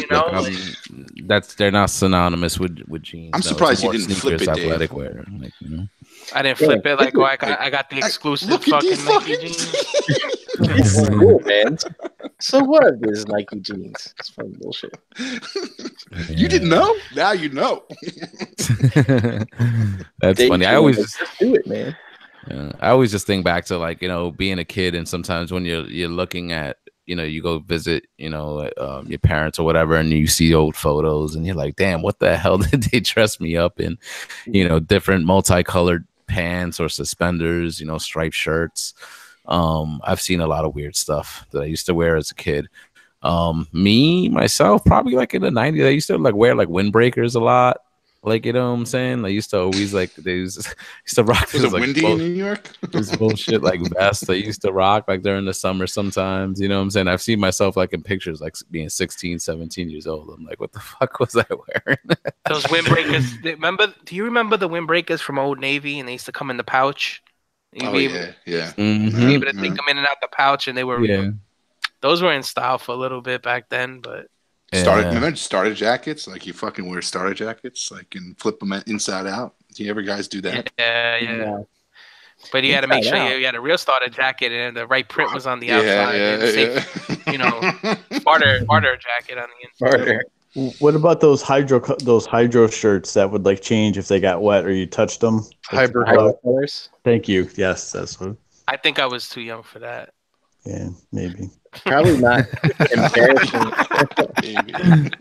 Probably not embarrassing at the time, but how many pairs of Cavaricis did you guys have? Cavaricis. Did you cuff them at the bottom? Yes, French cuffs. French cuffs at the bottom? What the hell are Cavaricis? Oh, see. Good. You don't know. He's Yeah. out in the mid. I was never a name brand whore or anything like that either. I just bought what was cheap and fit. Or Well, so Dave got me thinking. I went to Catholic school from 3rd grade all the way through high school. No, You don't say, bro. No way. You? Yeah, I know. Everyone in the world Catholic is, school is with that Gary math? from 5th grade. is and up. surprised. You must have got So- the ruler a lot. Listen, in the early 90s, right? As I had gotten my license, there used to be all these stores in the mall. So I don't know. I'm sure they're different by region, but there was like one called Merry Go Round, and there was one called Oak Tree, and they were like the trendy clothing stores. That was the place you could go get a full suit with like a suit, a shirt, the pocket square socks, and you'd pay like $80 back then for like this whole outfit when you needed it for like homecoming and stuff like that. But I had this shirt. Now, again, this is 92, 93. I was watching shows like Martin on television, and admiring his apartment with like the teal leather couches and the purple cabinets and stuff. Okay, again, you got to take it for what it is. Right? Gary's that white guy. Yes. Tell me you had a Coogee sweater, Gary. No, He had a but Coogee I sweater. had this shirt that like I probably wouldn't be embarrassed now if I had it again. It was a long sleeve button down dress shirt, and one whole sleeve was green. The other sleeve was white with a green cuff. It had a green collar, and like that part of the stitching over your shoulders in the back was green. The rest of the shirt was white. The stitching green, the buttons green, and it had like this graffiti logo down like the left side of Kid the and front. play. Dude, it was exactly like that, Dom. Oh my And God. you would wear that shirt like buttoned all the way to the top and untucked and ironed, with like your jeans. And like I love that thing. That thing, I got so many compliments on that back in '93. And I bet you had spiked hair, boxed spiked hair. I did not. But that shirt, I would rock that shirt today if I could find it. Nice. Well, Was it- with all the nostalgia, just look for it. You might be able to Yeah, I find was just gonna say sooner or later it'll come back around, right? it. Yep. Mhm. I hope not. I hope that style does not come back, bro. With those big ass clothes, how big the clothes we used to wear Yeah, it were. was Oh my god, baggy yeah. as shit. Yeah. Tuck it in, loop it out. That was me. Yep, I remember that. It's funny. Was that everybody? Everybody chime in on that? I'll go. yeah. You go, JD. You Tom go, and JD. I didn't go. I don't know. Like I said, I was never like a brand whore or anything, but and I think I mentioned this on another show. It was a Halloween show. So like the most embarrassing thing I've ever worn was probably that Ninja Turtles outfit that my mom took us to. It was like, orange sweatpants. JD wore it for the rest of the year. I wore it to school and everything. Oh. So And it wasn't Halloween. No. That's correct. I looked like a fucking Crayola crayon. I'll have one. I was embarrassed. Like, it's a funny story, but like I like I said, JD, like there was a point in my life where my parents weren't making that much money. They just basically, brought, like, I had the Adidas sneakers that had the 4th line in it, So I had those shoes for a while, and I beat the shit out of them. And there was one day in gym, like, my gym teacher, like, I would get a lot of shit for it from my friends, but then like my gym teacher saw me wearing these beat up fake Adidas shoes and the sneakers, and all of a sudden he like just points them, like calls me out. It's like, what the fuck are those? What are you wearing? You can't buy no, other shoes. They're all beat up as shit. And I was completely embarrassed like that whole day. And, that's your gym teacher, Dom? Sorry to cut you. Yeah. Today that dude would be on the fucking news. I'm just saying. Dude, but go ahead. So basically, I was really upset. I went home and I was, almost to tears. This was like 5th grade, and so my mom was like, "What happened?" I'm like, "Oh, my gym teacher made fun of my shoes," and she's like, "What?" So she's like, "When do you have gym?" And I told her when I had gym, and next day those are the only sneakers I had, so I wore those sneakers to school again. And lo and behold, I'm at gym. We're lined up for attendance, and my mom walks through the fucking door, and she's like, "Are you Mr.?" And my gym teacher was Mr. Shidell, and that was his name. No fucking joke. He's like, "Are you Mr. Shidell?" And he's like, "Yeah." He's like, "Yeah, I'm Nicky Grasso's mom, and oh, by the way, he told me that you made fun of his sneakers. Who the And she just went off on him. I never seen this guy's face turn red as much as it did that day, and she completely embarrassed him. Good. And it was amazing. It was one of the moments, where one day I was completely embarrassed, and the other day I was like, all the kids were like, "Holy shit, your mom was fucking killer!" And this guy was like, a strong, hard ass type of guy, and my mom made him look like a fucking punk that one day. So it was pretty cool. She's like, "You have no fucking right to tell, who you want to buy my fucking kid's shoes." It just went off on him. It was really, really, really funny. But, at the end of the day, that was kind of my story. I was completely embarrassed because my teacher made fun of my shoes. Yeah. So. Different. Well, Dom, fuck that guy. Yeah. Now we just make fun of your face. Yeah. That's all. This ugly mug. Nice. Sam Squanch. All right. So who's up? Dom, Brian, who wants to go next? I guess I can go. Ask the chat a question. Okay. What in Transformers? So get your Transformers caps on. Get ready, chat squad. Get ready. Cartoon series, G1 cartoon series. What was the hunter's name that was hunting down Optimus Prime in one episode? What was his name? In G1? In G1, yeah. Brian, put it up because I need That's a great. I need you to show me. Yeah, I need you to show me who gets it. You know it, Brian. I know you know it. So I don't know who gets it first. I'm not looking at the chat. I'm sorry. Oh. All right. A hunter, the person that was hunting Optimus Prime in G1. I don't even remember that. Chad Wingham got Chad it. Wingham got it. Did he? Did he get it? Lord Chumley. Mm-hmm. Oh, by the way, that's my Xbox handle, guys. It's Lord Chumley. Lord Chumley. Yeah, and actually, it's Lord Chumley 50 because it was episode 50 that aired on. So. Wow, look at you! I didn't know you were that much of a nerd. Oh yeah, dude, I love that episode. By the way. Oh, apropos, episode 50. I'm gonna have to look that up and watch that one. Man. Episode 50. It's good.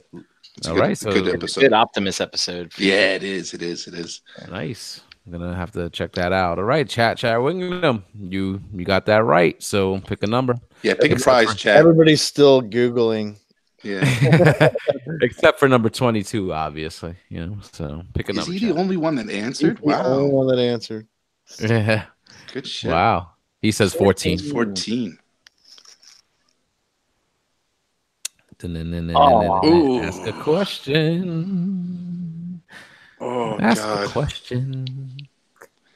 This is the part you weren't prepared for. Yeah, no. I had one and I just forgot it. He had the question for the chat, but not the one for us. Yeah. What's the question I wanted to say? Jesus. Cue the Jeopardy music. Don't distract him. His ADD is kicking hard. He's trying to run through so many scenarios and things in his head right now. Weren't we supposed to write these down? Yeah, I know, and I You're don't. supposed to have like 30 of them on. I know, I do, and it's on my computer, but I don't have my Dom didn't do his homework. I have them. It's on my computer. I just don't have it out. Just put them in your notes on your phone. Yeah, I should. I should take a picture, right? Dom, you need help? Want me to send you a question? No. I got you. I had a good one. I don't even have my phone by me, Dave. Oh God. Want me to act like you and ask the question? I had one. Come on, just anything, dude. Anything. It could be Ask the question. Get your phone. All right, it's past my bedtime, Dom. Yeah, what's God, I'm sorry, this is gonna be lame, but What's your like, favorite you know, color? I like the Who's your Wizard of favorite chipmunk Oz. character? I like. I like. What the kind of cheese do you Chameleon. like on your hamburger?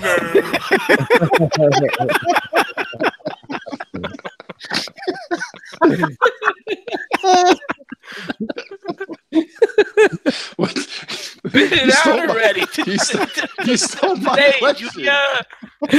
Oh, my question, he says.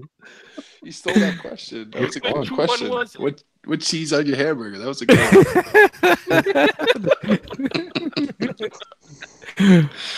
Oh God. Oh, I don't know, man. Fuck. Whatever. It's lame. Ask us a lame question. Dude, I'm going blank. Cheddar. Yo, who's next? Do we come back to American. Who's American. Actually, no, sorry. I'm more of a.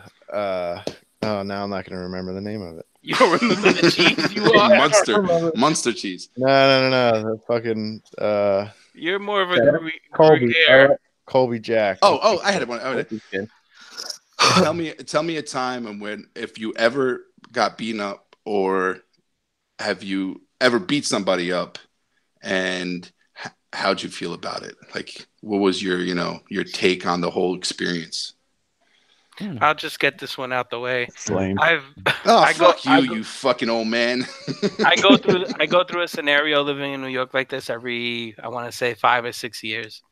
So there was this one year I went to see V for Vendetta with my younger brother, and him and his buddies were acting silly. You know, they were teenagers throwing shit in the theater because it was like $3 movie day. So whoever's in the theater is young or crazy at 9 o'clock at night anyway. So they're throwing shit. I didn't think none of it because I sat away from them because I actually want to watch the movie. And when we left, you seen the kids that they were throwing the shit at, and I kid you not, they were fucking Dominic Grosso sized fucking men, like huge fucking guys. And one of the kids in my group was 6'3", 6'4", big kid himself. He wanted to fight, but these other dudes weren't gonna let their one boy fight alone, pretty much. So I was like letting him tell him, yo, Kev, chill. They weren't hearing it. So I knew who I was with. I was with a bunch of kids, basically, except for Kevin, who's an overgrown kid. And they just kept talking shit to the point I couldn't talk the other guys out of it. I tried doing that to the point they started scuffing, right? So they're fighting. And then I see all the other kids go in to fucking jump the kid Kevin. So I'm like, all right, I got to fucking run in there. So I'm getting hit from all angles. I'm hitting dudes. One point, I got some kid choked up on the thing. And I'm like, no more. He's like, you just punched me in the face. I'm like, well, no more now. You know, like, fucking. It ends down. One of the kids' fathers that were picking him up eventually broke up the whole thing. And my little brother got beat up. You know, my glasses were broken. It was just a bad time. Like, you know, it was just a horrible fucking instance. So there you go, Dom. Thanks for bringing me down and making me remember that time that my glasses broke and I got into a fight. And yeah. I'm sure majority of the fights you got into, Dave, you lost, but that's okay. We still love you. We still love you. Yeah. Listen, you can't win them all, bro. Yep. That's true. It's interesting. You know, I remember a couple of bullshit scuffles like in high school or whatever, you know, when, you know, you got people that want to try to like pick on you. And like I'll just go to a few years ago, actually. I think this was 2011. Jesus. 2011. So just not too long ago. This is like a real situation because those fights in high school bullshit. You know, you're relatively safe. You know what I'm saying? You know, it's just gonna be a fist fight. When you're out in the street out here, you know, anything can happen. So I was jumped a few years ago, 2011, or they attempted to jump me. I was able to actually get away. I was walking home after chilling with a couple of my with some family, you know what I'm saying, having a good time, had some drinks or whatever. It wasn't that late. I grew up about a mile from where I live right now. So I was in that area. It was about midnight when we were done hanging out. I was walking home, and it's about a 15-minute walk from over there. And had my headphones on, was just listening to music. I was literally maybe the equivalent of, let's say, 3 blocks from home, walking right by my old junior high school, actually. And some dude just rolled up like right next to me. Like, you know what I'm saying? I'm walking up, and I walk at a pretty quick pace. So basically, like, he rolled up quickly next to me, and this is their mistake. Because honestly, I'm pretty attentive walking around here. But if he would have just walked up and clocked me in the back of my head, you know what I'm saying? He could have fucking knocked me out. They could have fucking had their way with me. He didn't do that. He fucking warned me. You know what I'm saying? So the dude was trying to intimidate me. You know what I'm saying? So he basically walked up next to me, like basically caught up with me and was keeping pace with me when I was walking up the block. So I look at him. He looks at me, and I'm like, "What's up?" And he's like, "What's up?" And he tried to come at me. I dipped around him, and 3 other dudes ran up behind me, and one came up and clocked me, bam, in the face. Like, you know what I'm saying? Kind of like full force, because he had momentum behind him. But it was just sort of like a quick flash, but it didn't hurt in a way, which is weird to say, because you never know. Like, when you get into a scuffle, you don't know how you're going to fucking react or how a hit is going to affect you. You know, so he clocked me, but I didn't feel like disoriented from it. Just saw like a quick flash, but it didn't really hurt. I was able to dip around him, and then there was cars coming down the road. I basically just ran into the street, ran up the block real quick, and I was about to pass like a Con Edison like station. There was a truck that was pulling into the Con Edison lot, so I basically ran in there and asked the truck driver to help me, because it was 4 guys basically. To me, being alone, it's after midnight. You know what I'm saying? As I said. And the truck driver didn't know who the fuck I was. He, you know, for all he knew, maybe I was trying to attack him or whatever. I was like, "Listen, just help me. These guys are trying to attack me, whatever." He let me into his truck, and he basically just made a U-turn and drove me like right up the block to my crib. And he was like, "Yo, that's crazy. That shit like that happens out here." And I was like, "Yo, like, I've grown up around here like all my life. I've never, you know, you get into your scuffles or whatever in the neighborhood, but nothing like that. Like, you know what I'm saying? Complete strangers trying to roll up on me. And, you know, God forbid, you know, that could have been a bad situation. So I was able to get away, but, you know, fucking crazy, man. Crazy situation. Yeah. You know? Oh, yeah. So, yeah, that's me. Who else wants to share? Go ahead. Well, I, in grade school, had to use my cunning to help me. And there's one time when the Jedi mind trick really, I think, paid off for me. So I was probably like 5th grade.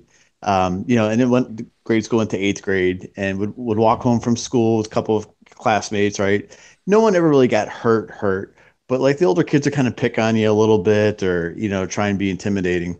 And, you know, I wasn't a big kid to begin with at the time.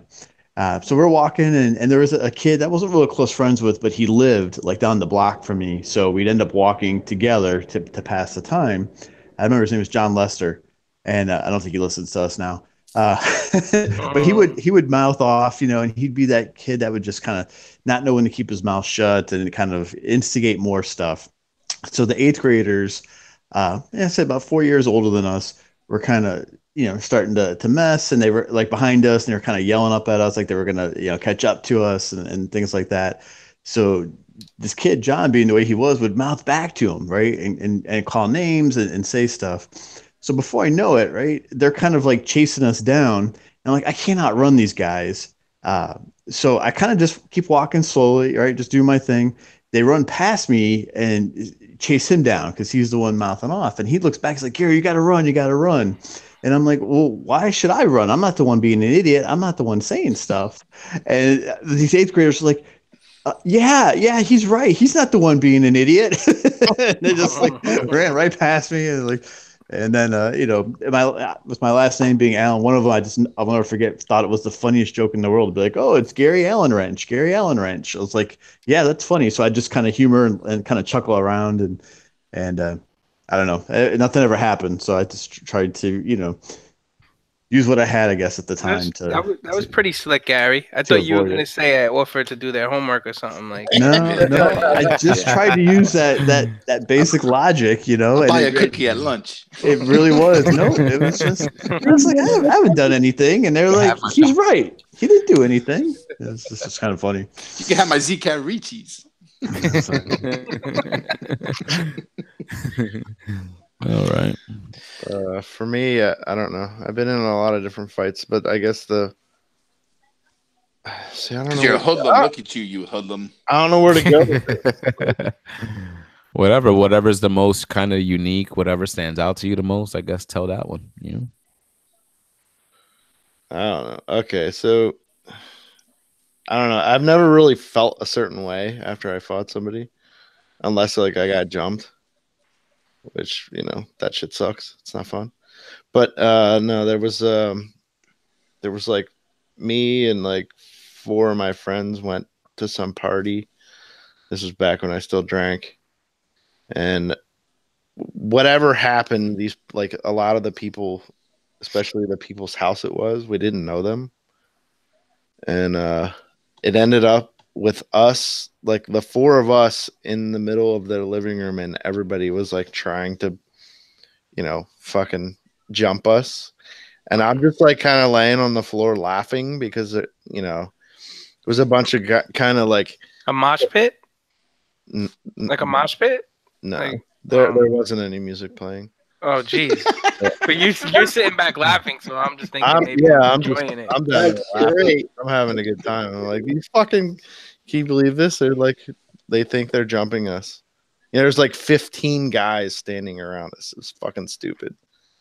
And they all hit like a bunch of fucking pansies. So were they slapping? No, they had closed fists. It was stupid. Anyway, slapping. Like when I see that, I just picture that like that.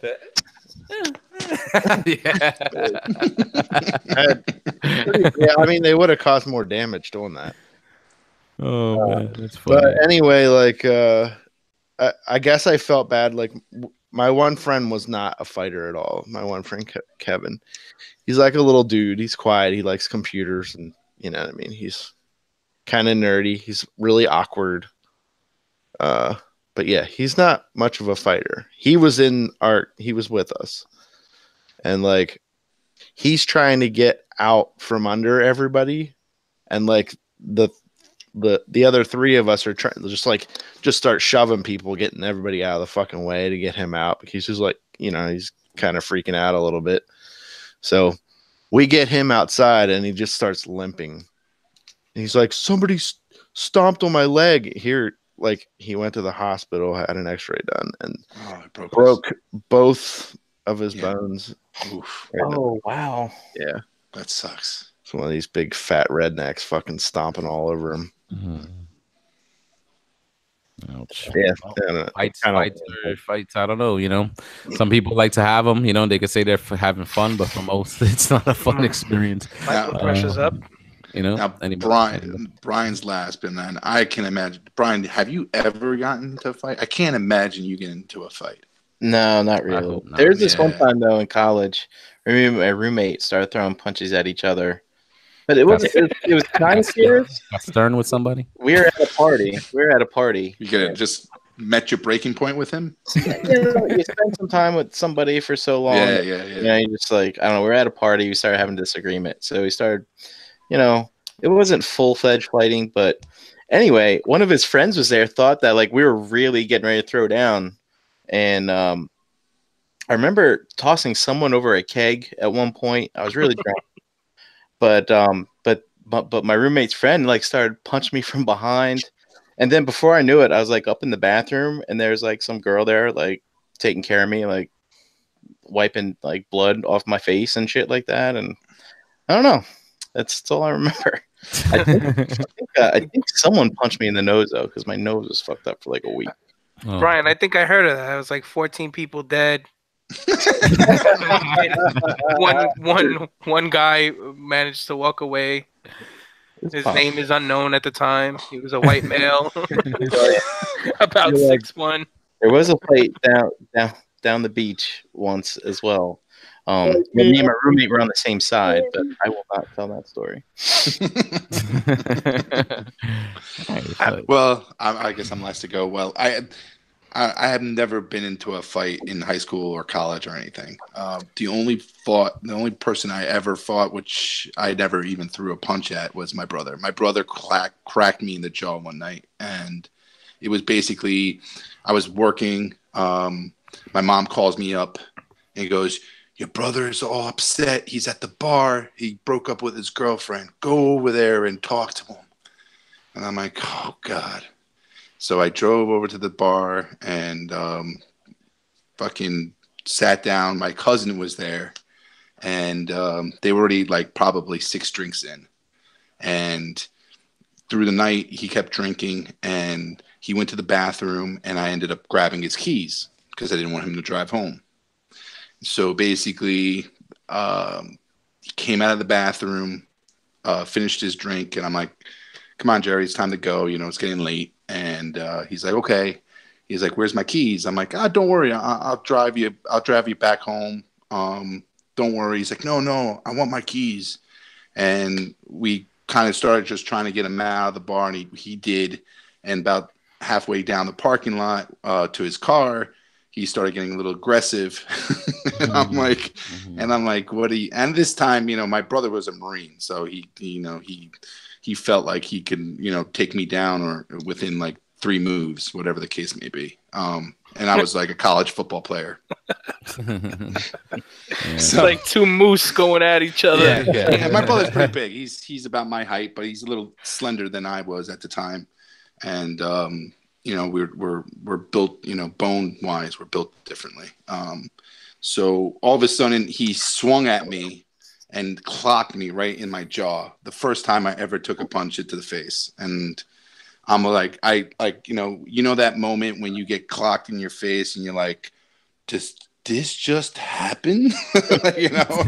And then all of a sudden I look at him and he's like, and he didn't know what to do because I guess like anyone who he clocked in the face would fell down and I didn't. And he was like ready to wind up for the second time. And I was like, that's not going to happen. And I just bear hugged him and dropped him to the floor. And I just literally put my knee on his chest and just was like literally kind of like sitting on him. And I had his arms down and my cousin's in there, like behind, like my cousin. And I love the kid. He's just there crying, going, "What are you guys doing? Daddy, help me." Never want to be seeing family fighting and stuff, but you were doing that for a good reason. Yeah, because I didn't want to drive. And the funny thing is, I didn't have the keys. My cousin had the keys. So because I gave it to him while we were walking out, because I knew he would come after me for the keys. So that was the first time I ever got hit. And I remember after you know, I held him down for about a good 2 minutes. I just got off and I walked into the car, and I became like the most girlish kid I guess you can ever be to your parents. And I call my dad. I'm like, "He fucking hit me." "You get your ass down here. He punched me in the face." Really? My mom's on the other side of the line going, you know, my dad's on the phone, but you hear my mom in the background. "What did he do?"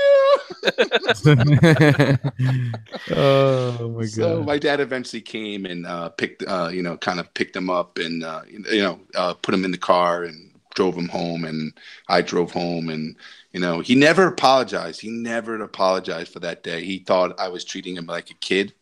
But I really didn't want him to get into a car because, God forbid, if he did that night and got into an accident, I would have never lived with myself. You should punch him this Christmas and go, "That was for 1990, whatever." Right in the face and just boom. I don't recommend that. No. I've never thrown a punch to anybody.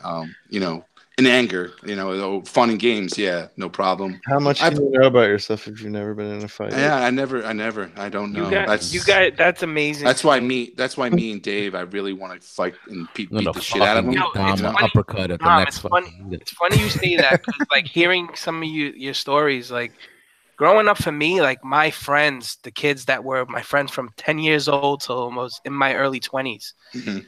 You know, I fell off for multiple reasons. You know, we might hit each other up for birthdays today, but that's about it. We all fought each other. It was like a testament of who, you know, you want to be the man. That whole alpha fucking shit same scenario. With my friends, Dave. Same with my friends. I think almost every friend I had, unless they were, you know, a friend that I wouldn't take advantage of. Believe me. And it was most of the time them starting the fight because I was always smaller than them. So yeah, it's same with my friends, Dave. Like a lot of my friends fought each other. A lot of my friends fought other people, and to me, like, you know, we and same situation with you, JD. Like I would get fights, you know, football. My football friends would come to a party. We don't know the people's house. You know, all of a sudden another group of guys who think they're, you know, tough shit start something or try to hit up on one of their girlfriends. Bullshit like that happened. Where, you know, I was always getting scuffles, but like, you know, as a big guy as I was, I could just simply, like, you know, grab somebody and just throw them. And, you know, and I would never like punch somebody in the face. I'm glad you're on our team, Dom. I really am. you know, but yeah, don't start talking loud and big and think like I'm not John Lester. I'm not. Whatever that guy's name was, Gary. Right. And I've never. Well, I mean, it's not entirely true, but I've never hit anybody that didn't deserve it. Yep. Or that didn't swing first. Yeah. Me and my fam had the strategy down, man. And we knew if we ever got into some shit, you know, and you know how people like to post up on each other, Dave. Like, you remember that shit, right? They were fucking inches from each other's face, and you know, it's like, well, you're just gonna get duffed if you ever get that close to me. But we always had the strategy that if they're lined up and we're lined up, like, I'm not punching the dude in front of me. I'm punching the dude right over here. My cousin or my brother over here is punching the dude that's right in front of me. Like, so they least expect it, and then it's just a brawl from there. Like, we always had that in our heads. Thankfully, we never got a fucking strategy. That's fucking dope. You know what I'm saying? So that was a good question, Dom. It took you fucking about 10 minutes to come up with it. But, you know, it was one of my questions. It's just that, you know, with all the blank laughing and, you know. I hope Brian has something more lighthearted. He does. He's such a Care Bear. Look at him. But, just a quick question, because this might play later. Do we all have siblings? Oh yes, I was gonna say something because Dom said he fought his brother. I remember one time I slapped the shit out of my sister, yo, like straight up. Like, now she's older. She's older or younger? Yeah, older. She's 5 years older than me. It was my oldest. Yeah. And I forgot. I just remember the incident. I don't remember what we fought about. I don't remember what it was, but I remember she just got me angry, and I was young. I was probably like 8 or something like that. So I didn't know no fucking better. But I forgot what happened. 8, 9, 10. I'm not sure. But I forgot what happened. She got me angry, and I literally like came from back here and just like right in the face. I heard that shit. Big old man. I feel so bad for that shit because that's something that's stuck with me like all my life, and I'm like, it's just an incident that I remember. You know what I'm saying? And it's just like, wow, like that was, whatever the reason was, I shouldn't have done that. You know yeah. All right, okay. So Brink, you're up. You're all right. We're getting no Gary bedtime here. Yeah. No, I'm trying to hang in there, but it's almost 10 o'clock. Mine should be short, Gary. So it'll be all right. Yeah, because somebody's gonna win a prize. Okay. So my question is: so we all know Star Wars, right? This is for the chat, right? Everybody knows Star Wars. Yeah. For the chat. Question for the chat.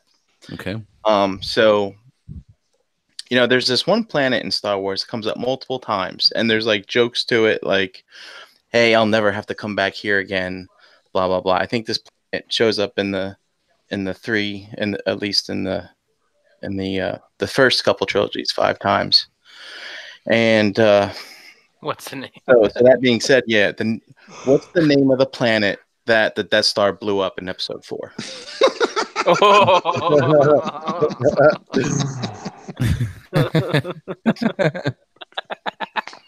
I love how he starts a question. It has nothing to do with the question. That's so good, Brian. I like that. Look at people in the chat are fucking saying the back to weed. What the fuck? That's great. All right, Josh got it. Josh got it. Yeah. Oh man, Josh. All right, you're up, brother. All right, number question. Oh, let's see. Did he spell it right? I don't care. I don't care about spelling. All around. We'll leave that up to the person who's asking the chat a question. So I'm a stickler for that shit. I'm a grammar Nazi. It's 17. Right, so 17. That's so lucky, Josh. Yo, is such a Josh, lucky- Josh is the luckiest Dude, note to motherfucker self. ever. This guy, just rub his nub. this Yeah, dude's you got a something leg on up on that for sure. Fucking Josh got. Yo, that dude in the waffles, fucking, he wins at least like 3 out of fucking 5 that he enters and shit. You know, fucking. Well, some can say that maybe the leg was evil, and now that evil is gone, maybe is now it was mush. He had a mush but leg. then again, good things happen to good people. So dead. Josh is a good dude. So maybe He said he was rubbing his stump just now. There you go. Yeah, It he's rubbing works. his It stump. works, It works, brother. It people. works. he Go out and won buy a he won lottery a ticket, brother. leg. And then remember me when you win, all right? Remember me. Remember me. Awesome. So he wins the prize. Brian, you still gonna ask us a question? Sure. What actor or actress was your childhood crush? Ooh. Can I give you both actor and actress? But how could we answer that? Just actress, right? Okay, I'm not. Well, it depends, Dave. I mean, I don't know. Like, if you like a guy, Oh man. I read it. Childhood crush.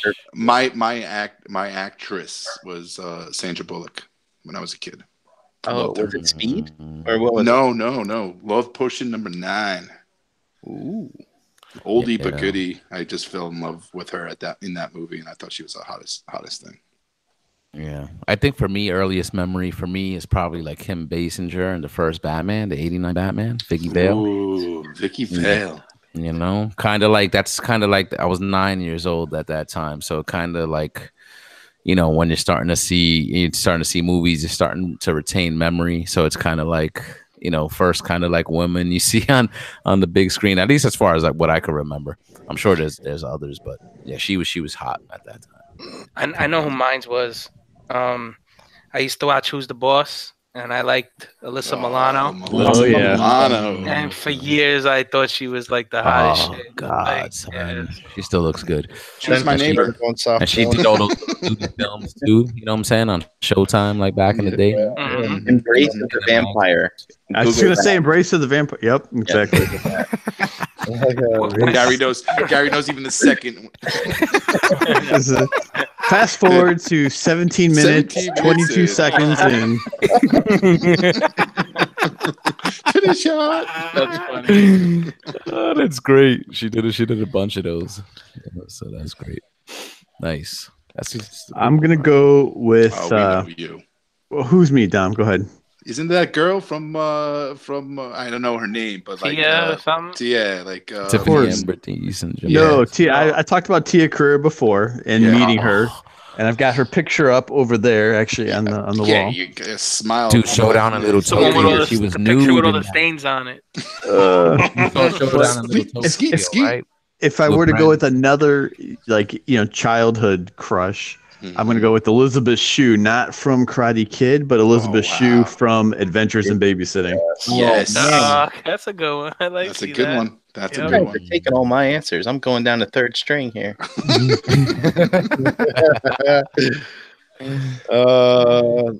Whatever that girl's name was in Howard the Duck.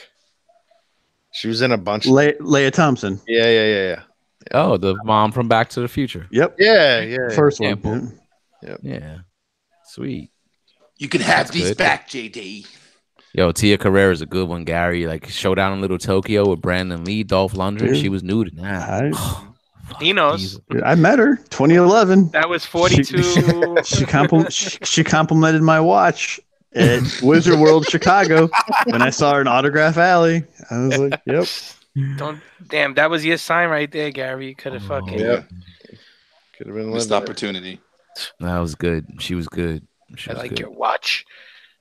How I like your cock. How do you know I missed anything?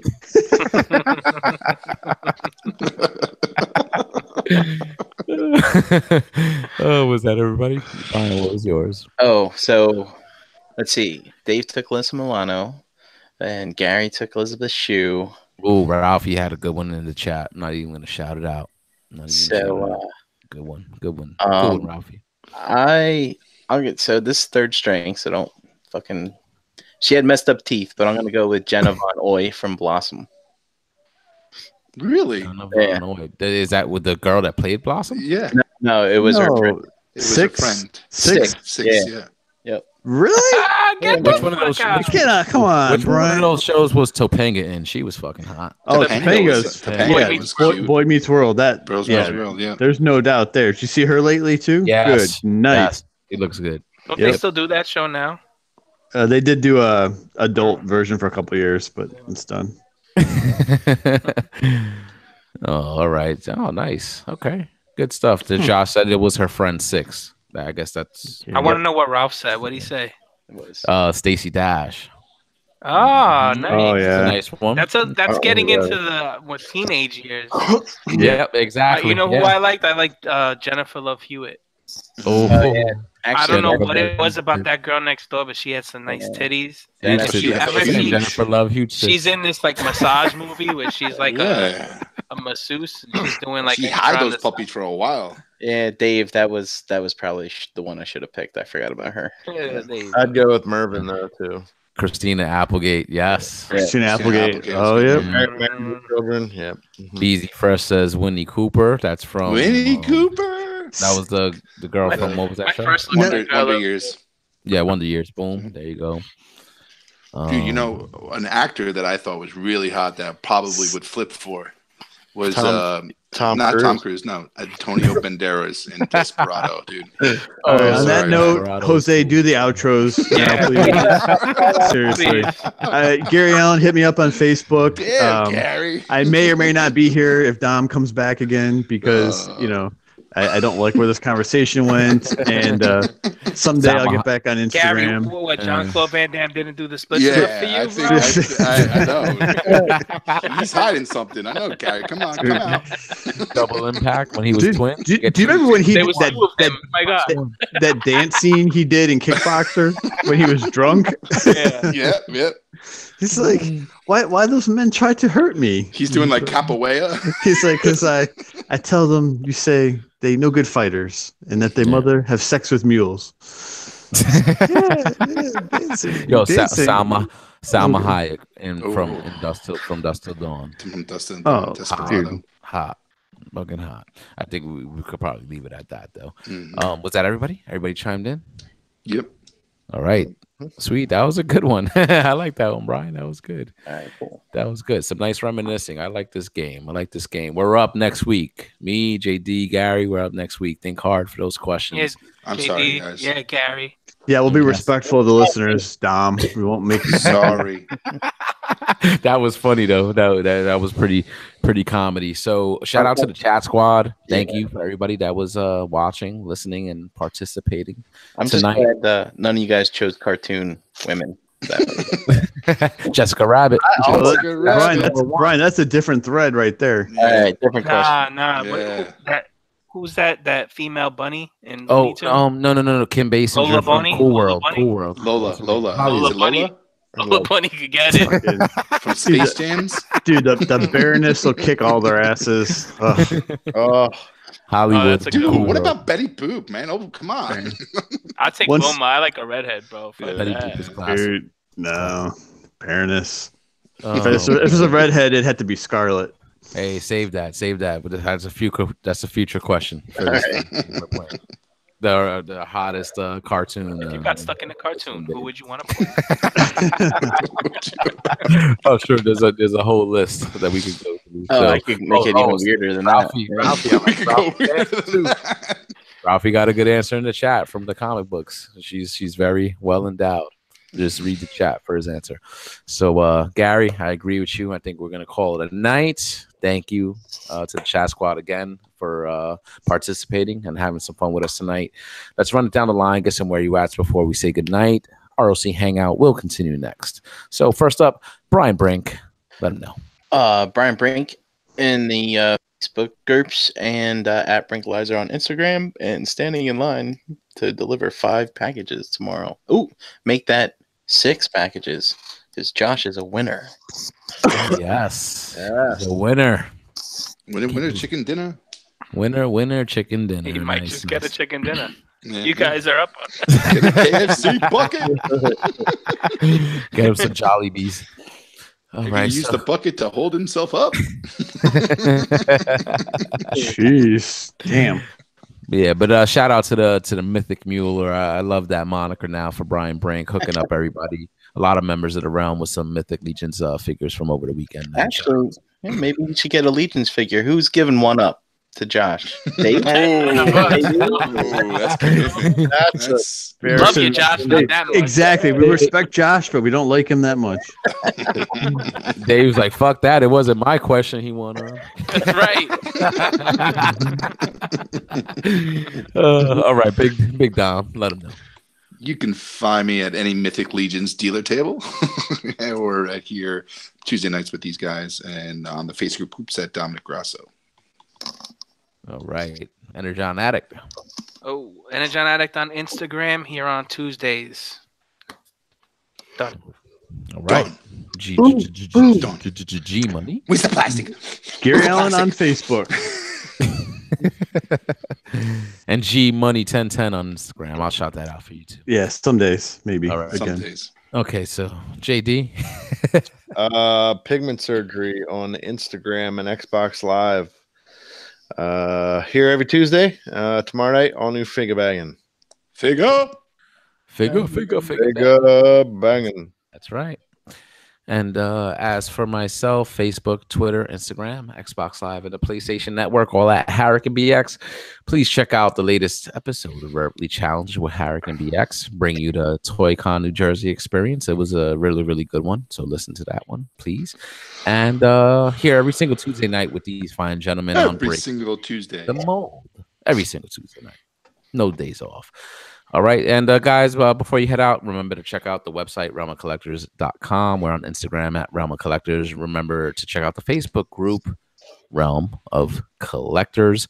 Crashbox Customs on all your social media for your Mezco and diorama needs. Just remember to mention the word Realm when placing your order for a surprise gift with your purchase. All right. Remember to check out MPSP Theater on this channel this Friday night around 9-ish. Check out Nick and the crew. I think they're going to be doing a retrospective on Stan Lee this week. So definitely check that out.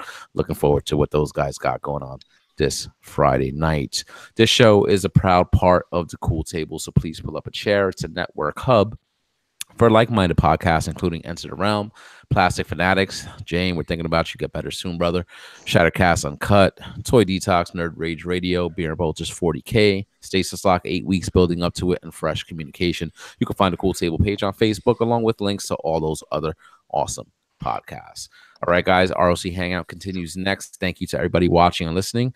That's it for tonight, and we'll see you guys next week. Peace out. Bye-bye. He didn't even take a breath. Mythic Legions, Mythic Legions, Mythic Legions.